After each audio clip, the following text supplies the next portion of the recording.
What's up, everybody? It's Nina Infinity here on my channel with Mr. John Talks. How are you, John? I'm doing pretty well. Nina. Thank you. How are you? I'm good. So I promised two surprises. The intro was one, and the other is my straight hair. Those are the surprises because I never do this. So I figured for the first show, I'll just do something special, and this is it. It is a special occasion. The first time Infinite Talk is on Nina's channel. So yes. Yeah, and congrats on the monetization. Thank you. Are you drinking coffee? No, this is hard liquor. Yeah. Oh, no, okay. It's you are partying on my channel tonight. No, okay, good to know. It's just black coffee, and I finally did get the dark chocolate. So. Oh, yay! Okay, good. Yeah. Well, that's good. I have coffee too. Hi, Dimajanai. Hey. Thank you for being here, everybody. You guys. There was like a conversation going on in the chat before we even started. So I'm just going to say hello to a few people. Karu, thank you for being here. Curtis, what's up? Zero Rewind, thank you for being here. Who else? Sven, the Naked Nordic Ninja. Holy moly, what a cool name. That's insane. Okay, hi. Oh my God. I think I saw Teresa in here. Where are you, Teresa? There you are. Yeah, she's in there. Hi. Hello. And then I saw some other people joining in. Mega Mac, what's up? Captain, Cockney Spock. Thank you, Teresa. Thank you. I never do this, so it's special. It's special. Gen X is here. Nina did her hair. Come on, John, get with it, dude. I know. I guess I gotta just grow more hair, and then straighten it. Darren says, "Nice intro, nice new dude. Thank you so much." Yeah, did you like the new intro, John? I loved it. Yeah, Nina showed it to me before the stream started, and it's pretty freaking good. So I don't know. I think you and your husband could probably make like if somebody is looking for an intro or that kind of thing, that you could. I know you could probably. We can help them out. Yeah, well, for a price, of course. You know, for not for free. Yeah. No more free stuff. Dimajanai with a $2 super chat. What a sweetheart, Dimajanai. Thank you. Says love the new look. Thank you. It won't last for long. It's probably only for like a day or two because my curls are like, this is unnatural. Stop it. We need to be curly. They don't like the heat. I mean the straight. It fights me. The Daily Bugle or Bugle Daily is here. We need a Spider-Man game with Spider-Man jacking cars, Grand Theft Auto style. That sounds fun. I would play that. Hi, Tony Sandwiches. What's up? Hip hop old heads are lame. Hello. That is a weird name. But yeah, so thank you everyone for being here tonight. I appreciate you guys. We have topics to cover. And since somebody already brought it up, let's talk about the fact that in Illinois, they want me to turn off my ad blocker. Okay, here we go. In Illinois, they want to ban Grand Theft Auto and violent video games because apparently there's a lot of carjackings. So like, let's just ban these video games. That'll solve the problem. I mean, I guess apparently it must be quite a few carjackings, eh? I guess so. I mean, it's Chicago. I don't know. Isn't there a lot of crime there? I wonder if they've talked to these kids and they're like, so why'd you do it? And they're like, Grand Theft Auto. That's why. I mean, these guys are like 10 years too late. This game's been out for so long. Like this is like. If this is the cause, the damage has been done. Yeah. It's like the damage has been done a long time ago. So the article reads, an Illinois lawmaker wants to ban the sale of violent video games, including the popular Grand Theft Auto series. The bill filed by Rep. Marcus Evans Jr. is in response to a recent increase in carjackings in Chicago, which he attributes to Grand Theft Auto, according to media reports. He does not name GTA in the bill, but he signaled it out during a press conference Monday. An Illinois law makes it legal or illegal for retailers to sell violent video games to minors. Well, I thought that was already illegal.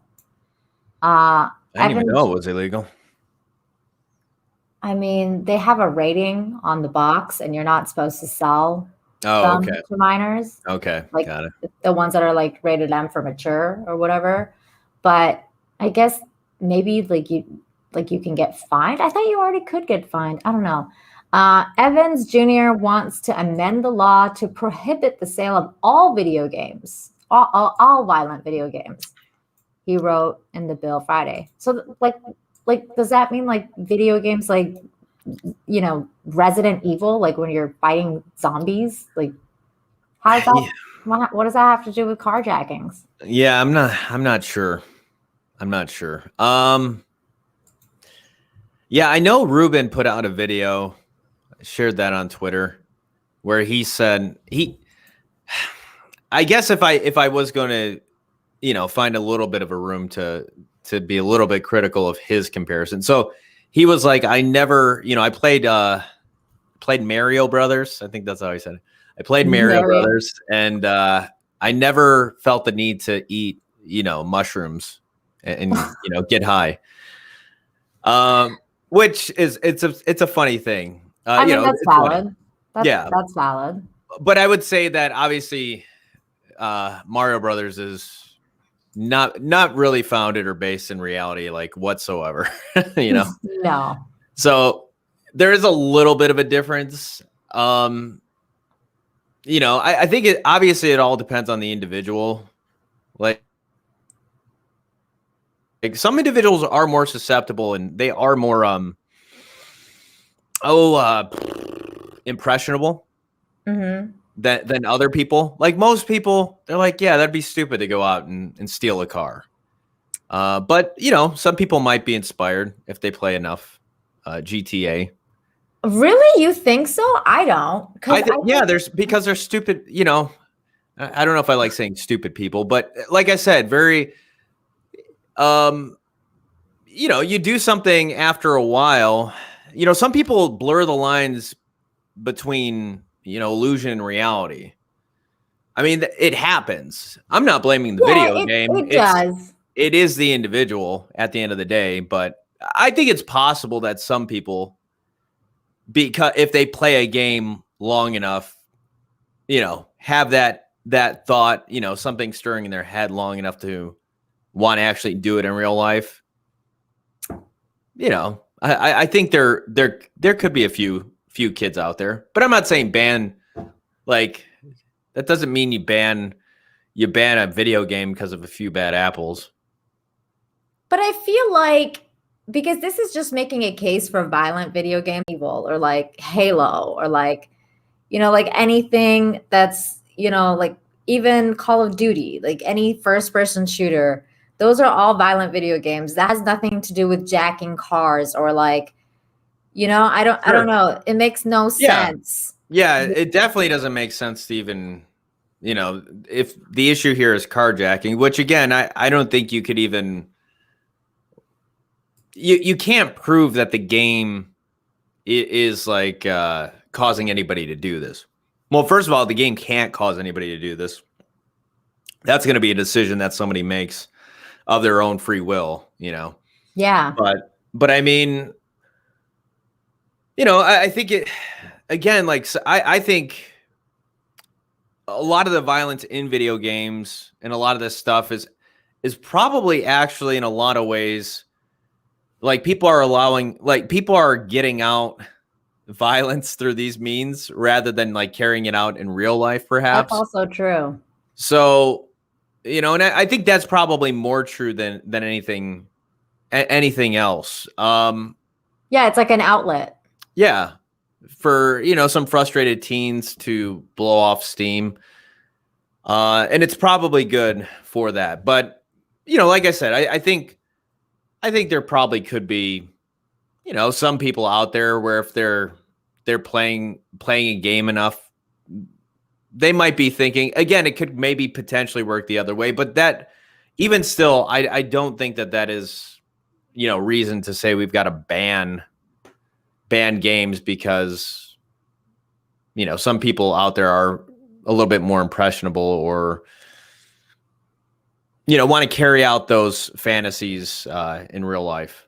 Well, and also this apparently he wants to, it says he wants the law's definition of violent video games to change to reflect that they allow a user to control a character within the video game that is encouraged to perpetuate human on human violence in which the player's skills or otherwise causes serious physical harm or psychological harm to another human or an animal, he wrote in the bill.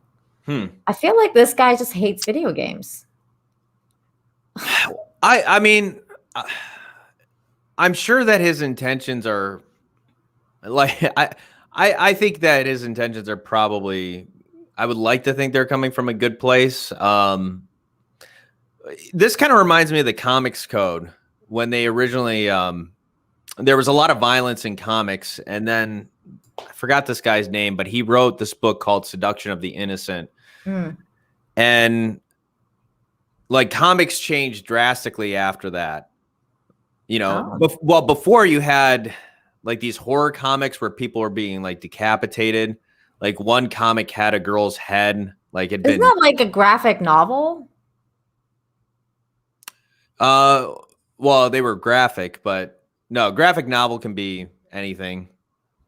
Yeah. Okay. I mean, like it's basically like a collection of comic books or, bigger comic book. But, it basically after that, like, I feel it went from like extreme to extreme because I think to some extent it's like, yeah, you could make a case. Should kids be reading about like, especially young kids be able to get their hands on books with like this extreme sex and violence? Right. Probably, I think you can make a case that, but what happened was they slapped the Comics Code label on it, or that became a mandatory thing, and so you went from like even in superhero comics with Batman, like comics got really lame after that. They just because they weren't allowed to be edgy at all, and so it's like it was kind of like from like one extreme, there was like no rules whatsoever. And then it was like, yeah, we're going to throw a shit ton of rules on you now and you can't do anything. Well, see, I feel like, this dude it feels like he wants to create a Band-Aid solution to a huge problem that's going on in Chicago with regards to like the lockdowns and, all the stuff that's happening and putting, people in like complete strain so that they're resorting to this kind of behavior and stealing cars and stuff like that to make a buck. And here's the thing, John, like when I was growing up, like one of my first jobs, one of my favorite jobs was working at Blockbuster. And I was one of those like, and we were told like if a parent or if a kid came to rent or buy a video game that had the rated M for mature thing on it, like we're not supposed to sell unless they're accompanied by a parent kind of thing, or rent, right? So I remember when Grand Theft Auto, I think it was 3, I think it was San Andreas, I think it was San Andreas that came out. When Grand Theft Auto came out, these kids would come in with their parents, and most of the time, like you would see like really, really young kids, like they were like maybe 8 or 9 years old, and they'd come in and they'd want to get Grand Theft Auto. So like most of the time, like, and that was my job to be like, hey, listen, like, well, first of all, I wouldn't rent if they were alone, like no way. But if they were their parents, I would have to let the parent know, like, are you aware of this rating? Like, are you aware this video game is violent and like, it's rated M for mature. It's not meant for kids. Yeah. So like 80% of the time, the parent, 100% of the time, the parent most of the time didn't know what that rating was, that there was a rating at all, like that the video game was like not supposed to be meant to be played by kids. 80% of the time when they were let known, they were like, whatever, they're gonna play it anyway. Like, we're just gonna rent it. They didn't give a shit. They were just like, No. okay, whatever. That's most parents. Yeah, and then the other 20%, they'd be, they'd be like, no, we're not renting this. This is terrible. I'm not gonna rent. Like I remember this one mom was like, what do you mean? Like, what do you mean by adult content? And I was like, I mean, Grand Theft Auto is the name. So they steal cars. There's sexual like content. Like, there's hookers in the game. Like, and she was like, oh my God, what? And she's like, no, we're not getting this. And the kid gave me like the dirtiest look. Like the dirtiest look. And he was like, you fucking bitch. Like it was bad. That's where you just give him right back. I did. I was like, you're little shit. Get out of here. Go get a Mario game, little kid. Like he was like 9. I was like, no, this is bullshit. Yeah. Stony One Kenobi, thank you so much for the super sticker. I really appreciate you. It was a little one up super sticker. Thank you so much. Hey, Citizen. I think I said hi to you before, but I don't know. But yeah, and then I think I saw, yes, thank you so much. You didn't say anything. 333, though. I know those numbers. Abu Nas. Hey, what's up, Abu? President. What's up, sending my love to the awesome Nina Infinity just because. Salute to my bro John Talks because he just rocks. Have a great stream listening while I do my report for work. That's amazing. I watched the entire Dark Council last night, and Abu's had some mad beats. Abu, I really appreciate you. Thank you for stopping by, and thank you for your super chat. That's very kind and generous of you. But yeah, so like appreciate that, Abu and Citizen. Yeah, I just don't know about this whole video game ban situation. I feel like I've gone back in time because this happened like quite a few times, like several years ago when they were like, trying to ban violent video games, especially Grand Theft Auto. Grand Theft Auto has always had this,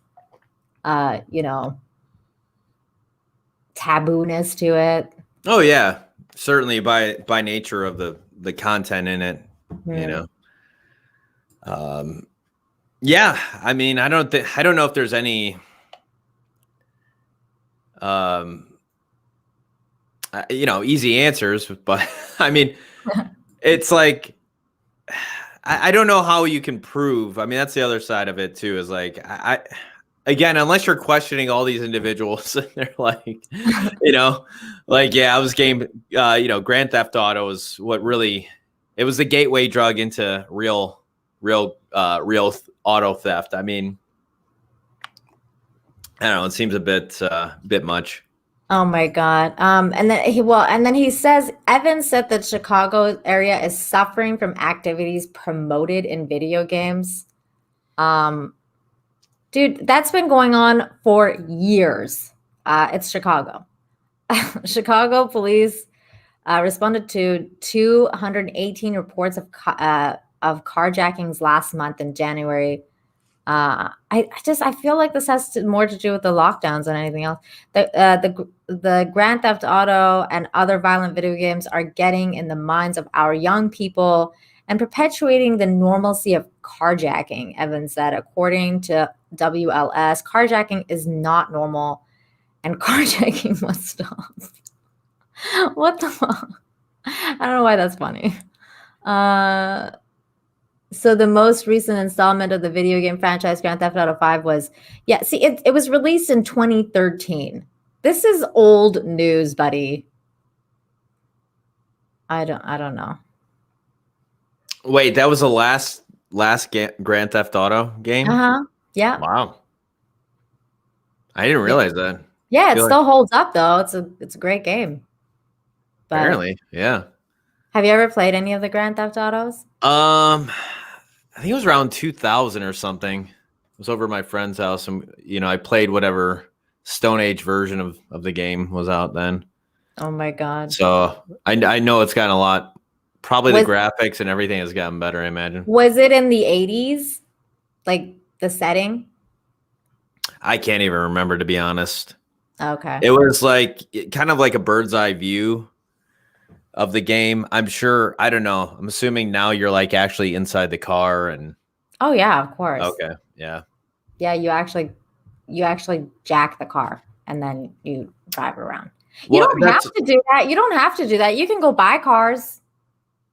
Oh, I'm sure that's fun. Yeah. I mean, you can. Who buys a video game to buy cars within a video game? You can do that if you wanted to. If you wanted to be an honest player. Yeah. Old news. No one cares. Exactly. Like, dude, your city is probably suffering because nobody has any jobs. Go stop locking it down so people can go back to work.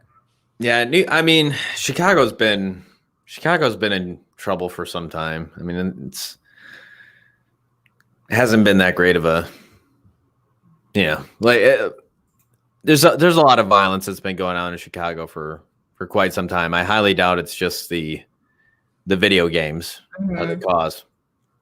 I agree. Ron Cook, thank you for the super sticker. It's a little pear. It says, "Hey you." Well, hey you too, Ron Cook. What's up, Ron? So yeah, okay, great. Now I can close this tab because we talked about it. Excellent.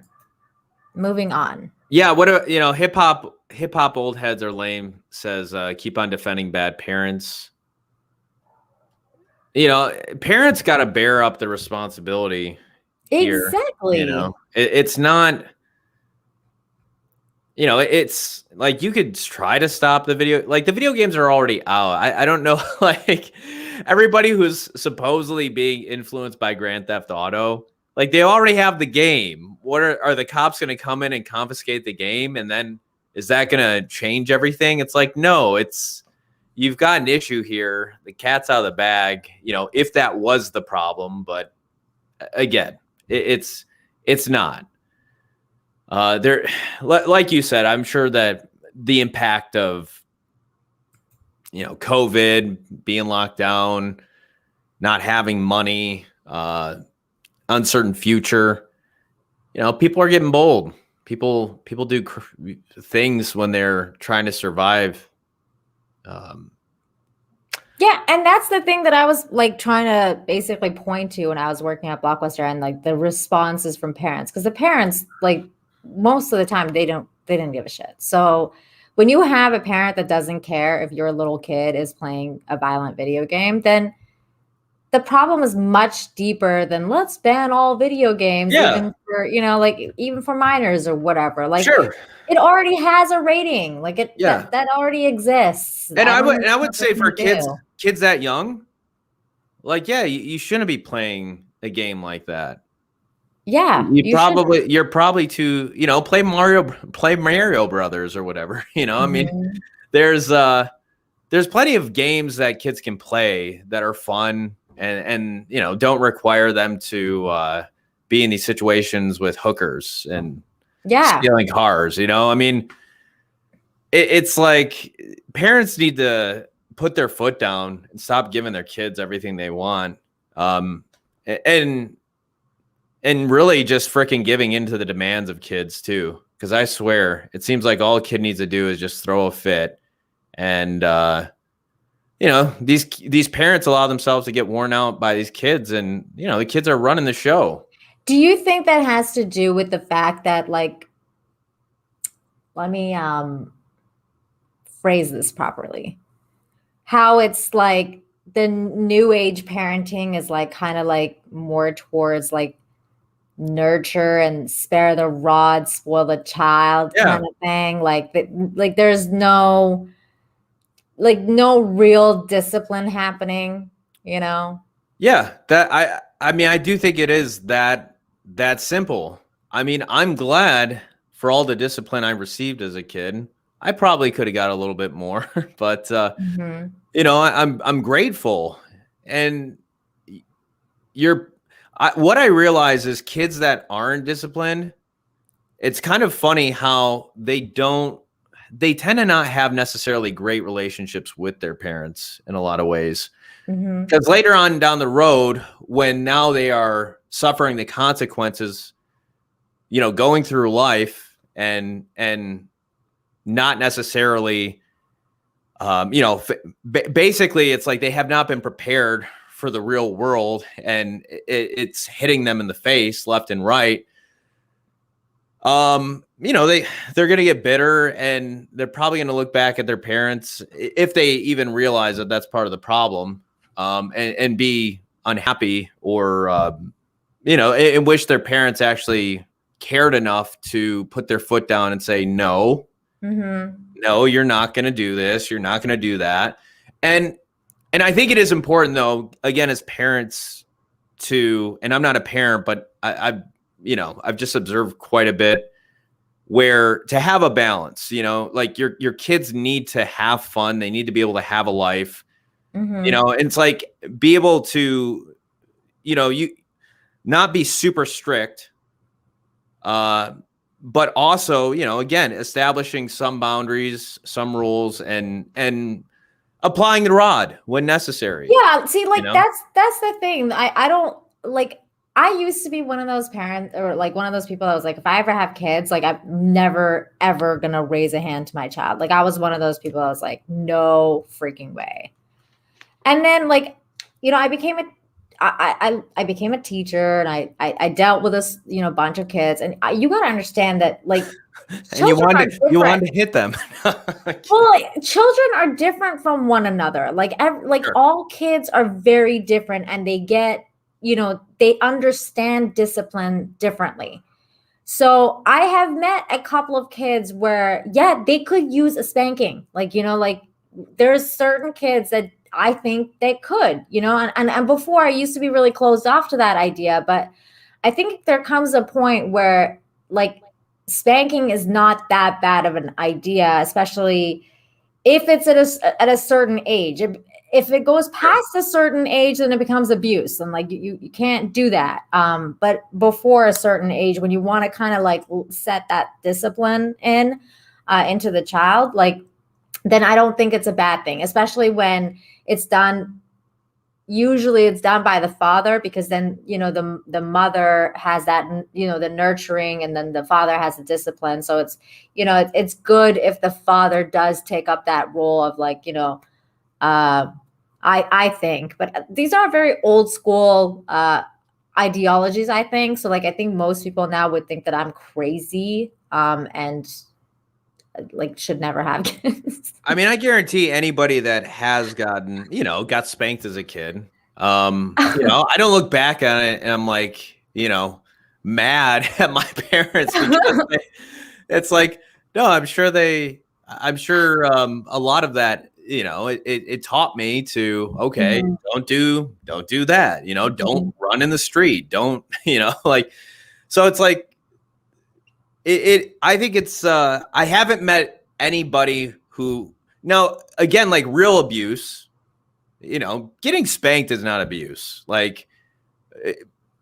striking a kid in the face or doing something like that. Now, that's, that obviously is, I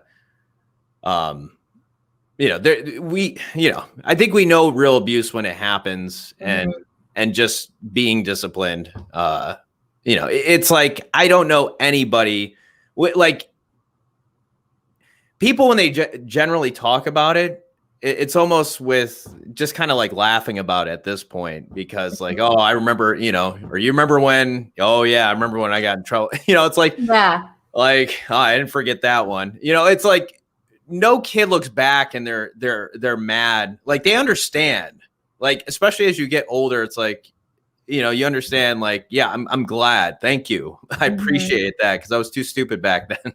Yeah. I mean, I think the problem too is that, like, it's like, as if parents want to be their kid's friend. It's like, stop being friends with your kid. Be their parent. Like, Yes. There's a difference, I never respected those parents who, who my friends, and they had parents like that, and who wanted to be cool with, their kid and all of their friends and stuff. It's like, I never respected any of those people ever, and I don't think anybody else did. And I wonder if their own kids did.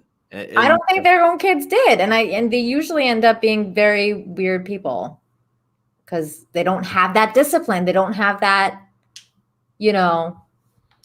I mean, don't get me wrong. I wanted to boundaries. do it when I was a teenager. I wanted to do what I wanted to do. Mm-hmm. Like, but at the same time, I think I still respected my parents. Yeah. Because they were willing to put their foot down, you know, even though I would constantly just, you know, break the rules. Oh, you were a rule breaker, huh? I was a little rebellious. I mean, I think there's some reasons for that, but very interesting. Zero Rewind, thank you so much for the $5. Says Chicago trying to blame its horrific crime rate on video games. Yeah, it's totally because of the video games. Video games made me do it. Yeah, how dare you, video games? Jesus. Like, wait. Oh, no, I didn't upload that clip. Why didn't I upload my Greta clip for this? Damn. How dare you? How dare you? It's getting uploaded right now. But thank you so much, Zero Rewind, for the super chat. Miss Spartan Muses says, you discipline a child with the stare. Yeah, a lot of times the stare can work pretty good. Yeah, but see, that's the thing. I feel like the stare only works if there's consequences to the stare. Like, if it's not. if you've done something before to like say, okay, if you don't listen to the stare, you're gonna get this. Yeah. You know, happen to you. Oh, exactly. That's the only reason it works. Exactly. And when a parent says that they're going to, like, if you do that again, and they don't follow through on that, you know, it's like, no, you got to follow through. If you say, you know, if you do it again, like, don't just like let, you know, it's, I don't know. I mean, I just feel like this whole world is going to hell because parents aren't really disciplining their kids. Is that weird? I don't know. Low spec Linux laptop. What an interesting name. Hello. Says you're not crazy. The old ways worked. Look what we got now. It's broken. Yeah. I mean, I feel you. I feel you. Hello, Echo Base. Hi. Hey, what's up, Echo Base? 19K Fox. Hi. Yeah. When your mom used your full name. Yeah. Oh, that's true. Yep. That's true. You knew it. You're like, oh, I'm on the verge. Yeah. I'm on the verge here. Hey, Justin. Hey, what's up, Justin? But yeah, so that's all very interesting. So also, John, did you know that there's a problem with you being white? Oh, I've known this for a while. Yeah. Okay. That's why. Yeah. Because Coca-Cola really wants you to know that. They really want you to know. You know, as if I didn't feel bad enough about it already, and now they're just, you know, rubbing it in.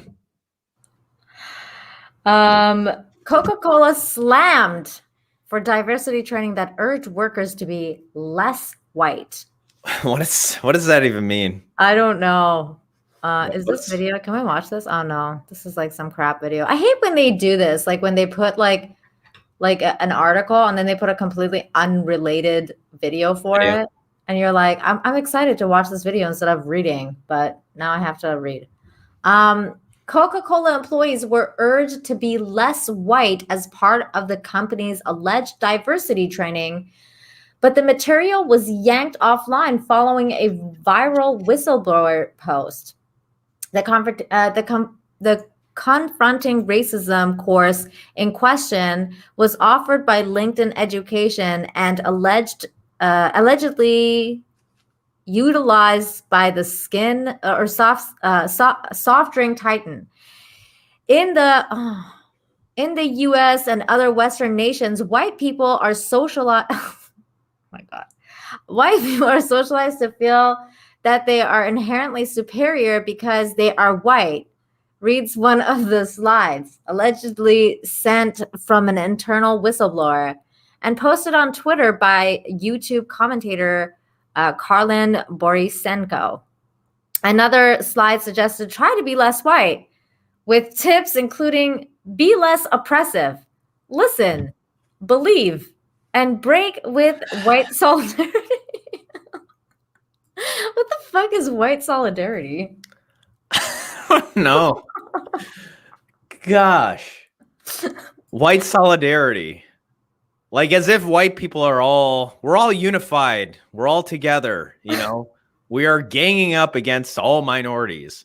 Man, white people are just white people are divided, okay? Like this is the thing that comes with being a majority, okay?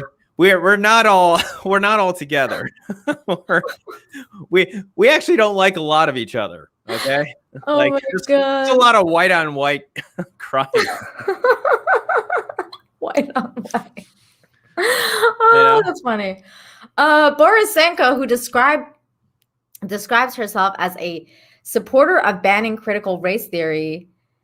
I mean, that's just critical race theory is trash. I don't even know what half this shit is, man. The screenshots were critical race theory is basically all these you know what they're going this training. It's basically this training, like all the companies are going through, saying that, like, you know, being white is bad. Well, not being white is bad, but like stop. Yeah, well, know, it is like, you know, when we really get to the bottom of it, that's what this is about. And like, you know, like doing diversity hires because they're, you know, they're diversity, not because they're qualified, and like, you know, just things like that. Said the screenshots were sent to her from an internal whistleblower from Coca-Cola who told her the course was required. Like, so you have to take this course if you're working for Coca-Cola. Her tweet from Friday has garnered 18,000 retweets and more than 34,000 likes. On Monday, LinkedIn said it had pulled the controversial course featuring interviews with sociologist Robin DiAngelo, the author of White Fragility. Oh my God. I think I've heard of this person. Yeah, I've heard of it. The Confronting Racism course featured Robin DiAngelo is no longer available in our course library. As a request of third-party content provider, we licensed this content from Nicole Leverage, Vice President of Corporate Communications, told Newsweek in the email. So this is the picture of it. Oh my gosh. To be less white is to be less oppressive, be less arrogant, be less certain. Yeah, don't be certain. Don't be certain of anything. Be less defensive, be less ignorant, be more humble, listen, believe, break with apathy, break with white solidarity. I don't know what to say. This is the dumbest shit ever. All right. This is just fucking dumb. This is so stupid.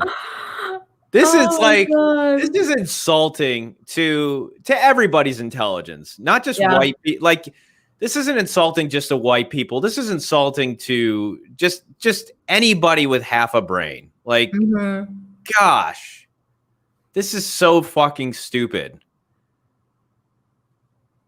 So I'm gonna go full raging rhino here in a second. I hope we're literally getting dumber. We are. It's true. I mean, it's like that video that we were showing the other night, and you posted on your channel with the kids not knowing who Helen Keller is and everything, and then we have shit like this, like be less white. You gotta grow up with shit like this. Be less defensive, like as if all of these traits are just strictly restricted to white people. You know, right? like how be more humble. Like, what? I don't understand. Isn't that like a human thing? Like, yeah, I don't think white people are the only ones struggling with to be more humble.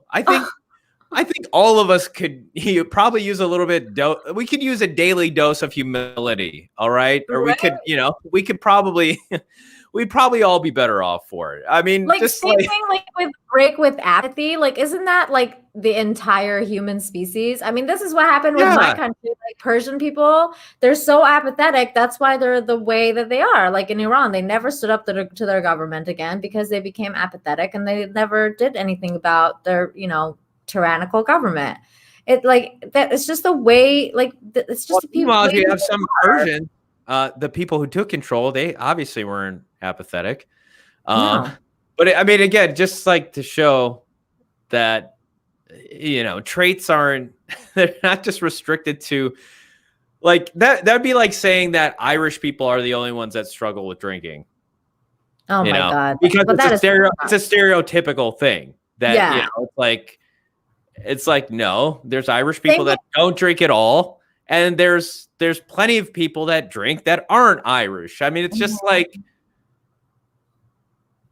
but these aren't even stereotypes. I don't know. Like, listen. Like white people don't listen. I'm sure a lot of wives of, let's say husbands of other colors would say that their husbands, I'm sure a lot of their husbands, they feel like they don't listen. I'm sure it's not just restricted to white people. I'm sure it's not just a white person problem. My God. Like, listen. Okay. What the hell's believe got to do with it? Believe?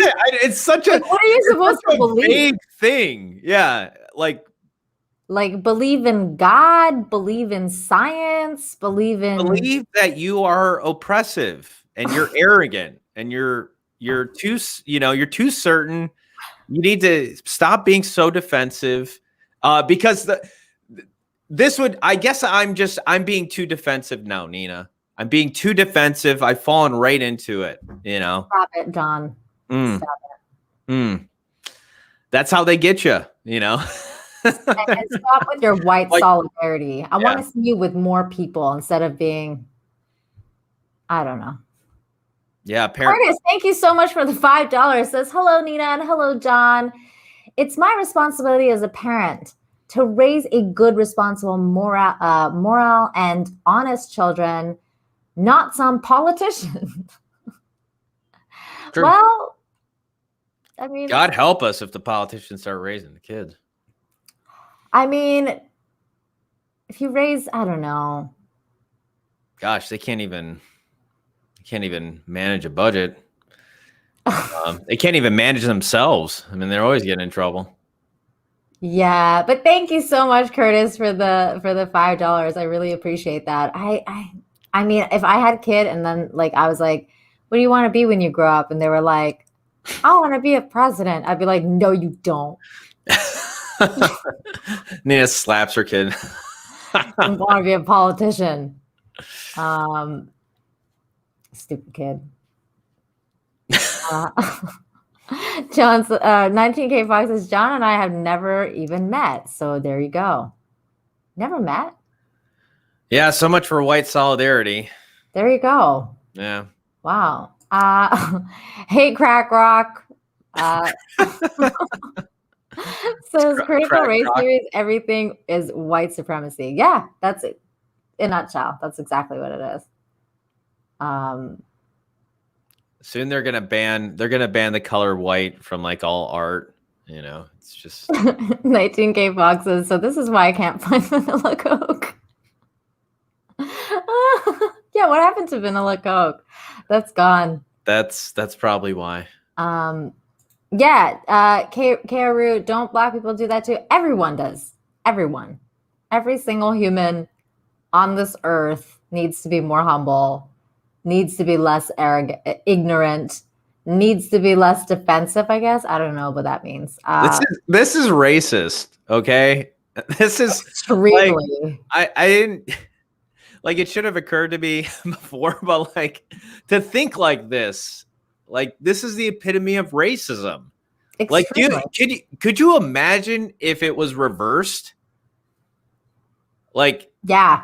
That would be bad. I mean, this is bad. If it says to be less black is shit. Yeah. Now that sounds terrible, right? Oh my God, it sounds awful. Yeah, but it's okay. It's okay if you say that about white people. It's yeah. Oh my God. This is terrible. So continuing with the article, the confronting racism course in question was offered by LinkedIn Education.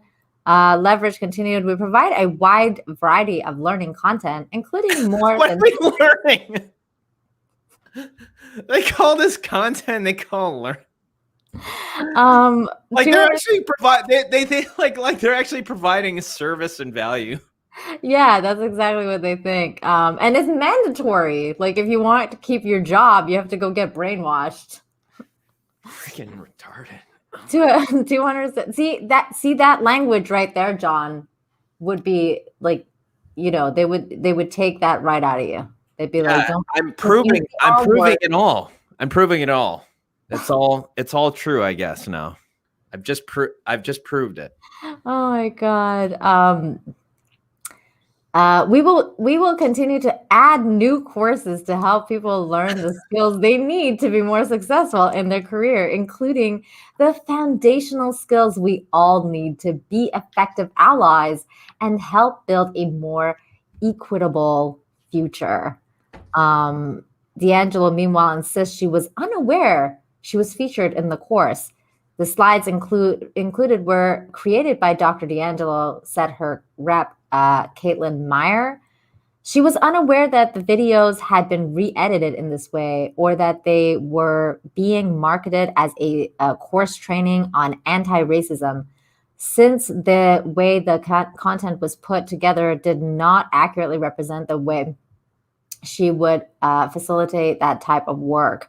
Coca-Cola denied that the training was mandatory for employees. Okay, so they're denying that. Newsweek reported, but right. These people that are doing this, these. But the whistleblower did not said no. Like multiple workers said it was in fact required. So confronting racism, understanding what it means to be white, challenging what it means to be racist, because you guys are all racist because of the color of your skin. You know what? Who's probably behind this stuff? It's probably some dumb white person. Oh my God! Yeah, it's probably a Karen. It's probably like some. It's probably some white liberal whack job. Yeah, some white woman. It's some white lady for sure. We will continue to listen to our employees and redefine our learning program as appropriate, the company said. Go fuck yourself, Coca-Cola. And that's so much for white solidarity right there, because I just said some white liberal whack job. I just proved that we're all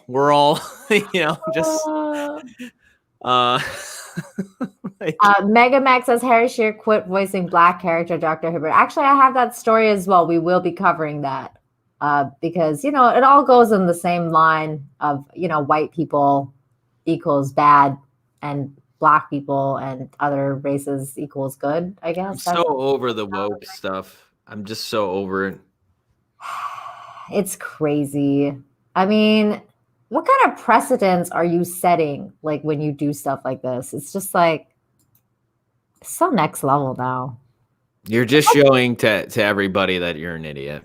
It's blatant full idiots. But it's just it's blatant racism. I can't believe that this kind of shit is just again flip it around and say those kind of things about any other race of people. Mm-hmm. Yeah, probably not going to appreciate it. No. Everybody, thank you so much for being here. Please smash that like, share the stream, all that good stuff. If you're not subscribed, I put John's links in the description, including his other channels, John Talks and Entertainment and John Talks Live. So I'll actually do something on those probably next month at this rate. God, stop being so white and go work on your channels. I don't know. Because that's what I do with my time. My spare time. It's I just be white. That's whatever that means. That's what. Yeah. Miss Martin Music says they're emboldened now. It's true. I mean, look what they did with Gina Carano. All these big giant companies, they think that they can do whatever the hell they want. It's just crazy. These people are psycho. Gosh. And then you have, so since somebody brought it up. Let's go to that story, shall we? Because I mean, this drives me nuts because I'm such a huge. This was actually one of the second videos I made. Like I think it was like the second video I made on my channel about how I'm like, it makes me pissed off when people are like, you know, want to cast a certain race for like, you know, for like the match, the look of the character or whatever. I'm like, it's Sure. called freaking acting. Like, I don't understand how this is like, how is this acceptable? This is so weird. Harry Shearer will no longer voice Black Simpsons character. So this white man has been He lost his job. he lost his job. Another white Simpsons voice actor has stepped down from lending his pipes to a character of color. I mean, he's just a doctor. Like, I don't understand why they had to make him like Black. Like, he's not like, it's not like he's like, I never saw Dr. Hibbert as a Black doctor. I saw him as Dr. Hibbert. He was just a doctor. Like, I don't understand why. The problem isn't, I mean, you know, I think the Simpsons were actually, they were pretty, I'd say fairly diverse. Like they're very diverse. Yeah. But apparently I mean, that wasn't like good enough. Well, like, I don't think the problem's that the doctor's, you know, Black, of course. I think the problem here is that, I don't know. I don't know if this guy, were people suggesting that he stepped down because he's white? Yes, that's exactly what's been happening. Well, yeah. I mean, it's been happening like through like a while now. Yeah. So according to Rap, Harry Shearer, who is white, will no longer voice the Black character Dr. Hibbert. He'll be replaced by Kevin Michael Richardson, and bless the hearts, next on his episode Wad Goals. Shearer has voiced Springfield's most skilled doctor in contrast to Hank Azera's incompetent Dr. Nick Riviera since 1990. He also voiced Ned Flanders and Principal Skinner, among other characters. And Fox confirmed to the Post that he will continue voicing the other roles, of course, because they're white. So, well, I mean, I think I think the thing here was that, you know, Matt Groening or, you know, whoever's doing The Simpsons, you know, it's just a way to save money, right? Like if Matt Groening's not doing it anymore. Oh, okay. Well, he hasn't done it since he basically left the show for Futurama. Remember? Yeah, long time. I mean, it allows Fox to pay less. You know, like if you can kind of like bunch. Sure, they're probably getting paid for all these roles, but maybe doesn't cost quite as much as, you know. I think it's more convenient if you do have one actor who can do 3 or 4 voices, because, you know, it's just one person as opposed to having a bunch of you know, more people. So well, I don't think it was so much that they wanted, you know, they're like, oh, we don't want to have a Black person voice this actor, but it's just like, oh, it's, you know, this guy can do it. Okay. It wasn't just that, though. I think, especially with The Simpsons, it was the fact that they were so talented and they could do certain things with their voice. Like, for example, Dr. Hibbert's laugh is iconic. Like how he was always like, like, you know, he did that weird laugh. Like everyone knew Dr. Hibbert's laugh, just like everyone knew Dr. Nick Riviera's thing. Like, hi, everybody. Like, it's like all about, like, you know, and he had that weird accent too. Like, you know, like they all had these weird characteristics. And like when it comes to cartoons, voice acting is really important because that's what brings it to life. Like it gives it that extra character, it gives it that extra, like, you know, extra thing that makes it more lifelike, even though it's not, you know, it's not really a lifelike thing. But I mean, Hank Azaria is like, he's been like he stepped down as doing the voice of Apu a while ago. So yeah, who last year announced that he'd no longer voice the Indian character Apu, in part after a 2017 documentary, The Problem with Apu, brought attention to the subject. Azira still voices a wide range of characters on the show, such as Mo and Chief Wiggum. Again, I mean, he's voicing, like, these people are doing multiple voices again, to me, it's just more of a matter of like convenience. Like if a guy can do a voice for like 3 or 4 characters or 5 characters, like it's just going to make it a lot easier in terms of the production. And you know, I mean, I'm sure if somebody does want to voice the Simpsons, or like they'll be able to show up to the studio. It's not like big time actors who have these difficult schedules to work around, but still, I mean, I imagine it's kind of like a discount for like if they could voice five people as opposed to you know, having 5 separate people. I'm sure you could probably pay them a little bit less per voice, you know, and they'll gladly take it though, because they're gonna want all the work they can get. Sure. So to me, it's more of an economic. I guess I just see it that way. It's like a very convenient and economic thing. I think it's a column A, column B thing. So like, yes, it has to do with economics, but also because these people are super talented. They can make other voices, so they can do it. Well, yeah, it's just that's the thing. It's both, right? This kind of shit drives me nuts, man. I hate this. Like, this is like stopping artistic creativity and like taking jobs away from people because they like, you know, they don't match the color of the cartoon. I mean, fuck off. Like, this is so stupid. So like, yeah, for example, this like this other dude from Family Guy, after the resurgence of the Black Lives Matter movement over the summer of 2020, following the killing of George Floyd, Family Guy actor Mike Henry, who is white, announced that he was stepping down from voicing the Black character of Cleveland. Arhivzar has since taken over that role. So like, yeah, and then this is what I did my video on. That was my second video over the Big Mouth Jenny Slate and the other girl stepping down as their characters. And it's just, Kristen Bell also stepped down as one of like her character because she was white. And it's like and is the virtue signaling is so crazy because they're like, let's just cancel ourselves. Like, we're gonna come out and be like, we're white and we don't deserve this job. And I'm like, seriously? Like, well, did he come out with a statement? He might just be tired of like the harassment or people telling him to I think it was just like it was coming anyway because of the whole thing with Hank Ariza saying or doing what he did and everything like that. And they had said that like the Simpsons are going to slowly start basically changing all the, you know, this is so weird to say, colored characters to, you know, cast colored people for them and then having white characters voice white characters. Now, that's so extremely racist, doesn't it? That is so weird. Yeah. So he's not necessarily. So it sounds like this wasn't necessarily a choice from him. No. Okay.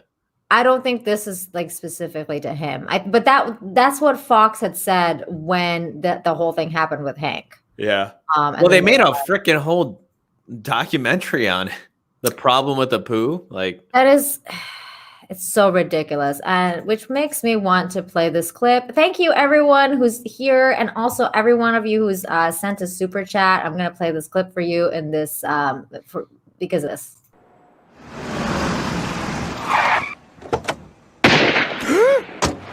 Thank you for coming. I'll see you in hell.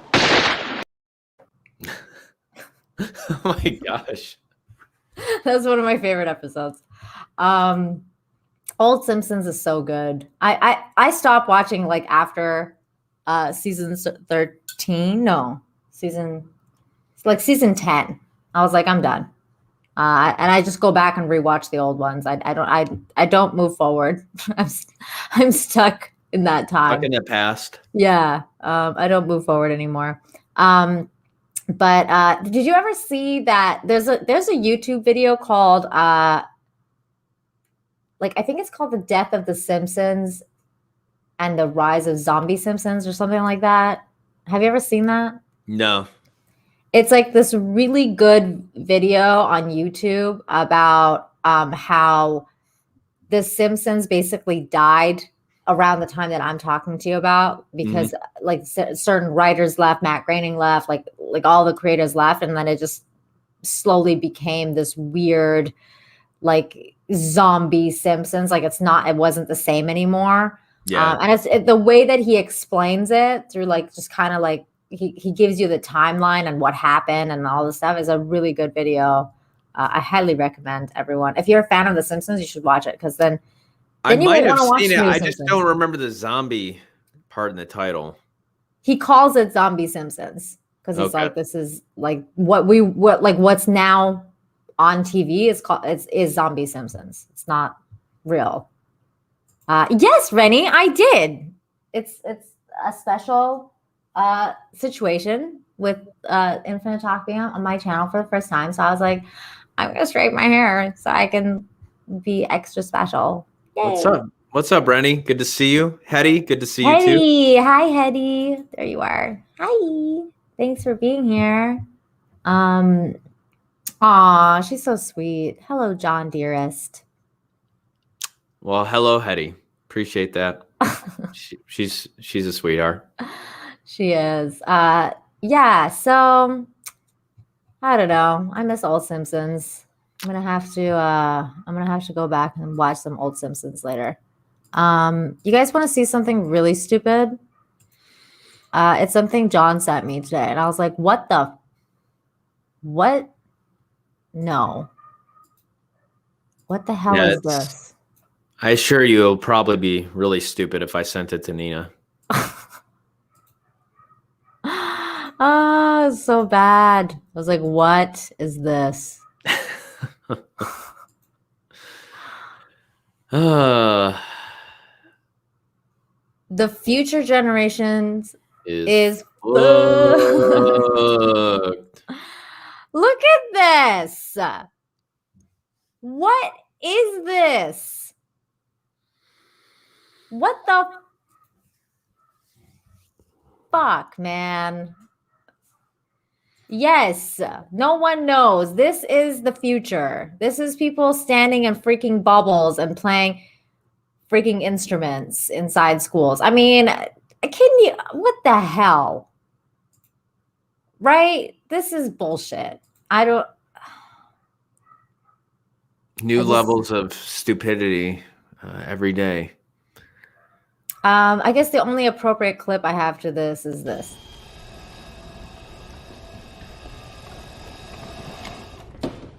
How about new? What the hell, man? Are we that afraid? You know? Are we like what are we teaching our kids, I think? Like that's the real question. I don't know. And also in a band, you're supposed to be able to tune yourself to the other band members around you. If you have an acoustics going around inside your weird bubble tent thing, you're not going to be able to be in rhyme and rhythm with the rest of the band. This defeats the purpose of band. Do they have audio inside there, or what do you mean audio inside there? Like inside their, like, can they hear everybody else? That's what I'm saying. I mean, they can hear because these are I know what this tent is. I mean, you can hear pretty well, but because it's just like a regular tent. Like it's a very thin covering, right? Yeah. But at the same time, it's still gonna ruin the acoustics of having the acoustics. Being in tune with the other band members, know, especially because you're so far apart, and then you've got these walls covering you. You're supposed to hear the different instruments. Like why is the flute in the back? The flute's supposed to be in the front. What is this band class? What's happening here? You have, because usually you have brass, in the middle, flutes and clarinets and stuff in the front. Then you have drums and whatever, way further in the back, percussion, right? That's usually the setup of a band. But in this class, they're all over the place. This class makes no fucking sense. I hate this place. I don't know where you are, but I hate you. Let's see what is there any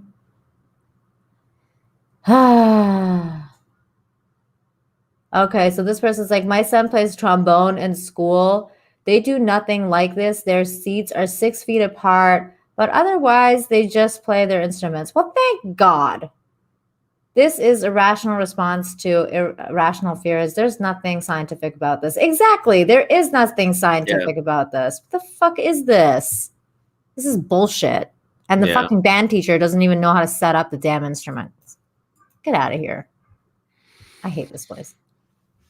They're trying to kill all joy.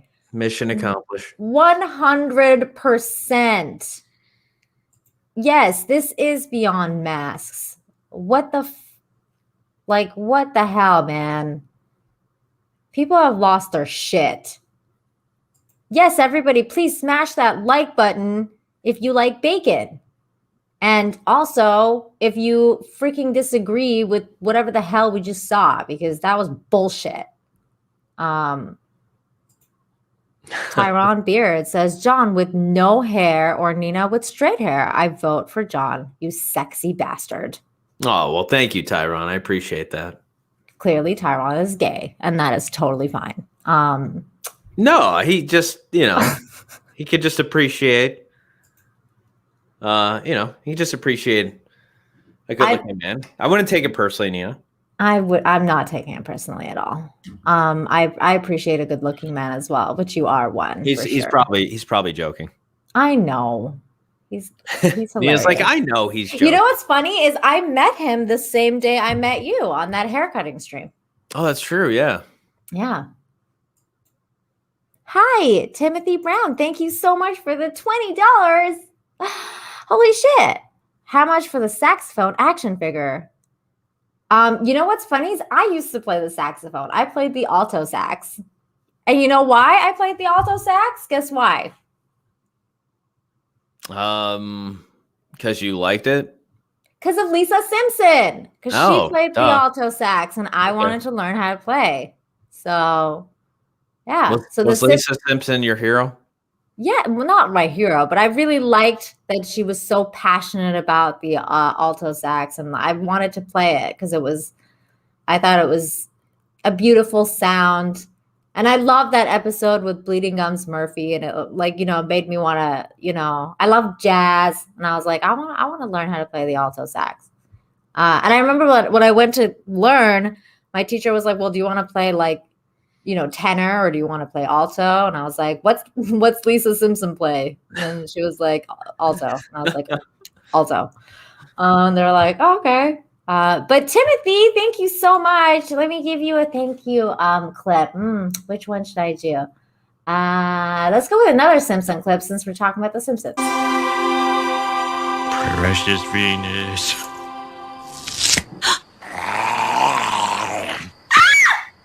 Thank you.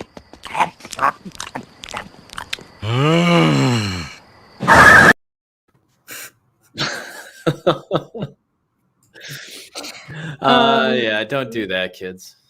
So good, so good. That was like the feminist episode too. Do you remember that? I vaguely remember that. Yeah. Like, there's that pervert who sexually harassed me. Yeah, you can't blame her. You can't she thinks this guy is like drooling at her ass and touching it. And then Willie ends up having to record it the whole thing because he stalked the bushes. Yeah. Even in real life, that still would never fly. Oh my god, it's such a good episode though. Everyone loves old Simpsons. Yeah, I mean that's why it works, because it's not real life. But it was so funny though, because when Homer went to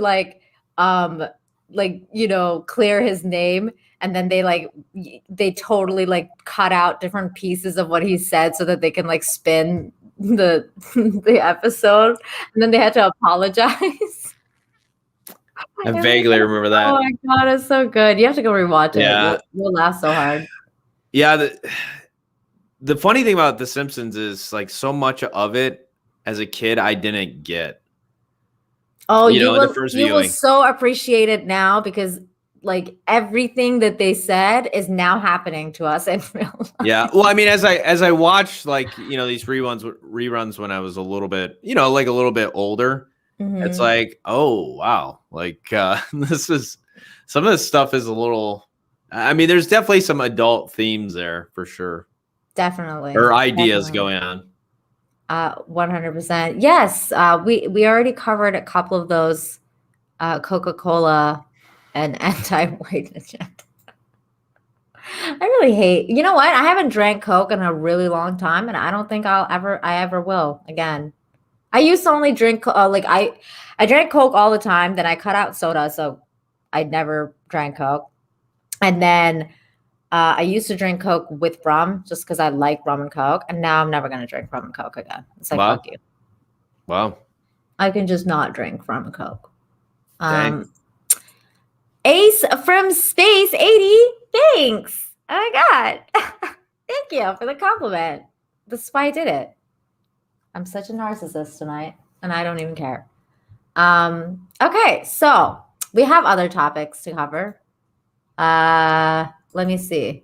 There's something else about white people being bad. Where was it? Oh, it was the Clint Eastwood movie. Yes. Let's talk about that. Staying on topic with white people being bad. Why change now?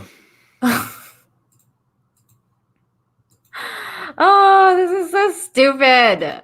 This is so dumb. I can't believe people do this. They got to him. The blue check marks probably got to him. Well, no, this Asian dude. No, that's what I'm saying though. They probably got to him. Oh, this is like, just virtue signaling. Did you know that movie was like white supremacy? Did you know you were a part of a white supremacist film? Did you know that people are laughing at you? Oh my God. That's what white he's like. Supremacists are? That's basically what he said. He said he was traumatized by the white supremacist audience. But I'll read it in a second. Zero Rewind says the hypocrisy of these companies who use slave labor in the third world and sell their overpriced bottled water with Pepsi, Coke being cheaper to get kids addicted. It's so true. Very good point, Zero Rewind. I mean, they do that all the time. It's bullshit. So Clint Eastwood's Gran Torino co-star B. Vang slams film. I mean, his name is Vang. Come on. Slams film for mainstreaming anti-Asian racism. Okay. I feel like I need a shot, but let me just drink some coffee before this because this is so dumb. Clint Eastwood's Gran Torino was a huge success. Have you seen this movie before we get into this? Oh yeah, it was shot. It was shot not too far from where I live. Oh really? I've never seen this movie, and I've never seen it, and I feel like this article made me want to go watch it. I was like, okay, I'm gonna go watch this movie. It's pretty good.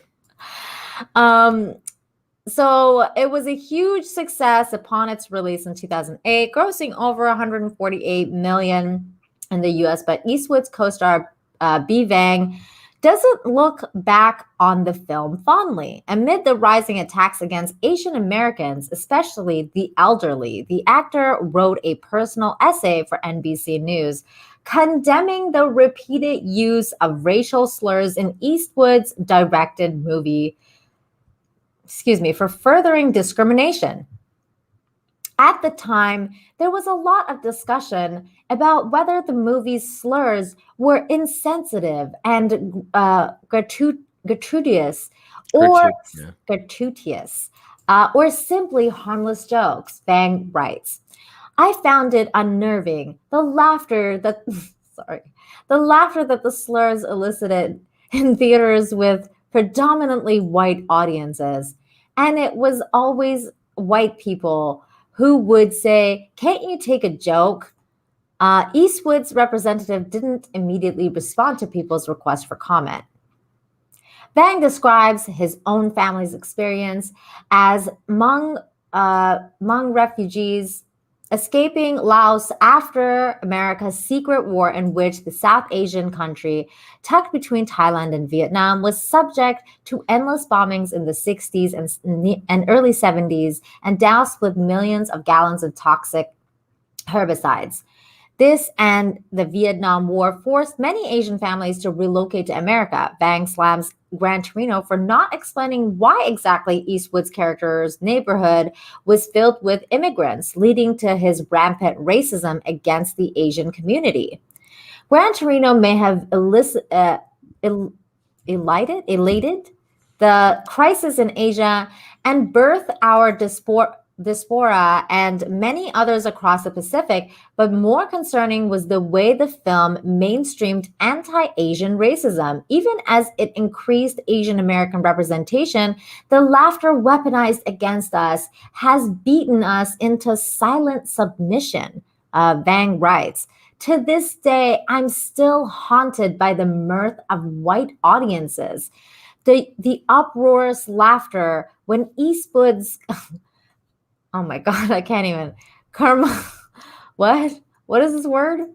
Curmudgeonly? Yeah, thank you. Racist character Walt Kowalski growled a slur. Bang continued, "Gook, slopehead, and egg roll. It's a harmless joke, right? Unless it's not just a joke, but rather one more excuse for being white supremacist, for ignoring white supremacy and racism."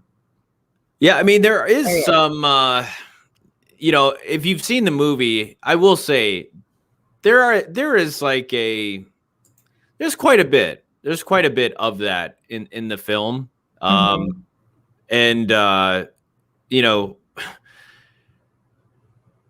Eastwood plays this character who's pretty old school, and I think he fought in the Korean War, if I'm not mistaken. Like, that was part of his background and stuff. So he was used to using, I guess, terms like that. Isn't that the point of the movie, though? Like, I'm asking, like, because I've never seen it, but isn't it the point to show that this dude is like really like old school and racist because he's old and doesn't know any better? It doesn't seem like he's. I don't know if he's like racist, but I mean, probably using that terminology doesn't help your case. But I mean, ultimately he is portrayed in a, like, if you see the movie, he is portrayed in a positive light, as the film goes on. But yeah, I mean, I could see how he would feel that way. I mean, I don't know. It would be a little bit weird if you're, I guess if I'm thinking about it now, I kind of put myself in his shoes, and you're at screenings of the film and you hear people like laughing at something that really, that shouldn't be. I guess I didn't necessarily find that stuff in the film funny, like, I don't think it's something, like, I don't even know if that's intended to be laughed at in the But that's script. what I'm saying. Isn't the point of the movie like to show like how he stops being racist by hanging out with this Asian dude? I'm assuming. Well, yeah, I mean, I guess what I'm saying is that, in terms of the script, it's like, it's a revelation of his character, but I don't necessarily know if it's something that is, meant to be like laughed at, like it's like a punchline or a joke. So right. I would, I could see how it would be kind of uncomfortable or weird, to see people taking like pleasure and joy in somebody using, racist terms towards somebody else. I mean, it's But Like is it something that would like traumatize you for the rest of your life, and for you to be like, I'm like I mean, I'm sure that he got paid in this movie and he got stuff out of it, like right, like yeah, but I'm know. sure. I mean, I guess it's one of those things when you're doing the movie, because it seems to be more the audience reaction to the film from what he's seen. So I don't think it's so much with now. Of course, like he's attributing the problem with the movie or the screenwriting, but I mean, if there were people laughing at things that, it's kind of like if somebody uses the N-word in a film, right? Mm-hmm. Like I don't find that to be funny. I don't find that funny either. And I'm sure if I'm trying to think like Saturday Night Fever is the only film that I saw where like an Italian people were called, and I'm Italian, so I can use these derogatory terms. What was it like? What are some of the what are some? Was it WAP or yeah, just these different. Anyways, it's like. I mean, I might just find those a little bit funny just because it's like, you don't hear it that much, But I mean, really, it's like these aren't necessarily comical points though. Like it's not something that I think people should be finding funny. But at the same time, I don't know. The way this guy is painting this movie to be, it's like don't let it ruin your life, like. Yeah, but like the way he's painting it out to be is like wherever he went, like white people were just laughing their ass off at like those, jokes or something. And he's talking about it's just an excuse of ignoring white supremacy and racism. And I just feel like these are very charged words, especially in today's media. Sure. So it just feels like he's just coming out and being like, oh yeah, like I experienced like, white racism and supremacy because, this happened to me. And I'm like, really? Like, and you're coming out with it now? Like at this time? It just feels odd. Yeah, it seems like, again, it seems more, I don't think people are necessarily calling them these things, but I think it's association with, when people are watching the film and what they were finding funny. But, was it the entire audience? I don't know. It's probably like two people, man. Come on. Yeah. It's like two idiots. I do find this part interesting though.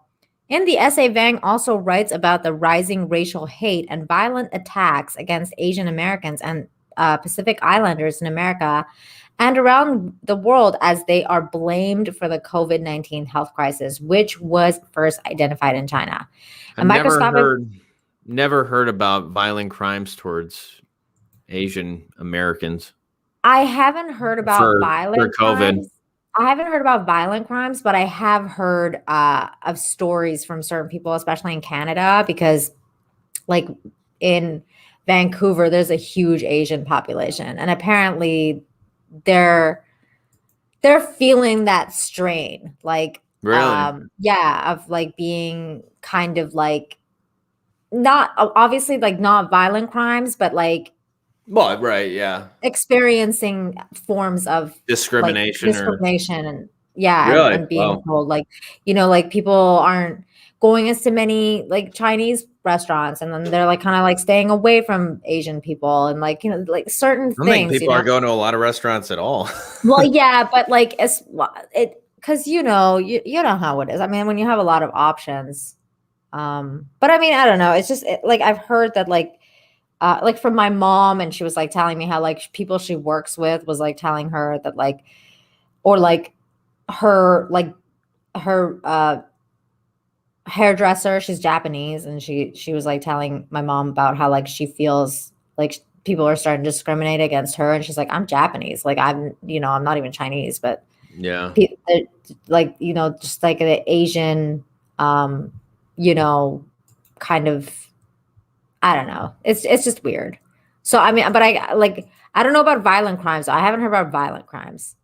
A microscopic virus was replaced with a recognizable target, and once again, in this pandemic, anti-Asian sentiment has turned us into faceless, invasive peril to be extruded from this country, he writes.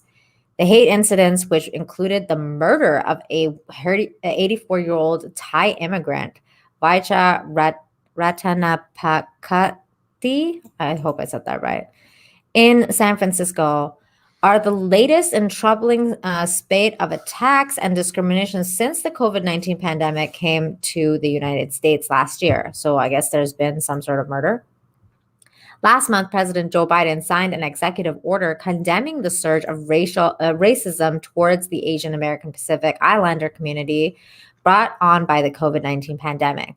The emphasis by some political leaders on the geographic origin of the pandemic has stoked unfounded fears and perpetuated stigma. That's the word I was looking for, stigma. They're starting to feel that about Asian Americans and Pacific Islanders, and has contributed to increasing rates of bullying, harassment, and hate crimes against AAPI persons, and the executive order stated. I mean, well, that's just uncool. That should not be happening. Yeah, I don't know. I guess I find it hard and difficult to believe that there's that much ignorance like out there that would like blame it's like obviously they're pretty unrelated to what happened over there. They weren't I mean, it's just like, I don't know. It's kind of the similar thing though. I know Muslims, especially after 9/11, I think they felt like this sounds like it's kind of like a similar thing. Definitely. And I'm not Muslim, and I can tell you that that's definitely a thing. Yeah. Just being brown it was not good. Yeah, I had a friend who he's he's Arab, and after 9/11, yeah, it was bad, especially like immediately after. And then things settled down a little bit later on, but things were bad for a while, even in Canada. It was crazy. But Warlock Heim, thank you so much for the $10. Says Tyron Beard, no way is John hotter than Nina. I mean, he's got that sexy skull thing going on, but Nina, I need the Homer getting candy shot. Well, you got it. So here we go. Precious Venus.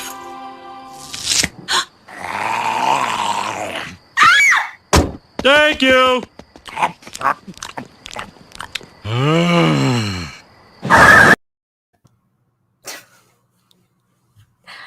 I love that clip so much. I was trying to find thank you clips, and I was like, I don't know why I just thought of those. But thank you so much, Wardock. Thank you. And I think I got another super chat from Tyron Beard. Thank you so much for the $5. John is a sexy man, but Rennie is hot as fuck. I love Rennie A. Wow, Rennie, you got a not so secret admirer in this chat. Tyron really likes you. Let's see. I'm gonna give you this thank you, Tyron. Terrific show. Oh, thank you very much. Thank you. Thank you so much. Yeah, I'll agree, Tyron. And I'll say that, yeah, both Rennie and Nina are far more attractive than me. So, I mean, by virtue of being women. So there you have it. Well, yeah, and we put in a little bit more effort here and there. That's all. That's all it takes. I mean, if you suited up, if you were wearing a suit and you had some stuff going on, like maybe a hat or something, just I don't So know. Nina's saying I need to put in more effort. That's what she's No, saying. I'm saying people would be like, damn, like what's going on there, John? That's what people would be like. Yeah. No, that's not what I'm saying. John's gonna wear a suit next time for Infinite Talk. I'm like, I'm gonna show everybody that I'm hotter. Push-ups 2345 says, "Is John drunk?" I wish. No, I'm a little comatose, so I am a little bit tired because I had a pretty decent meal. I wish John was drunk. He's so fun when he's drunk. Yeah, you just have to settle for sober John. Oh, that's funny. Okay, hold on. I'm just catching up with the chat. I'm sorry, I have to scroll through some of the stuff. I just hey Curtis, says John. This collect what? This could have been your $5. Now it's Nina's. LOL. Darn it! Oh man, Shucks. I'm really liking this like switching over thing. This is great. Yeah, hey, I figured she would. Hey, what's up, Rhino? He says, okay, I'm gonna defend John here. Hey, John, looking good, bro. Well, thank you, Ryan. I appreciate that. Oh my gosh. All right. I think you look great. I think you look great. I think you look better if you wear a suit or something.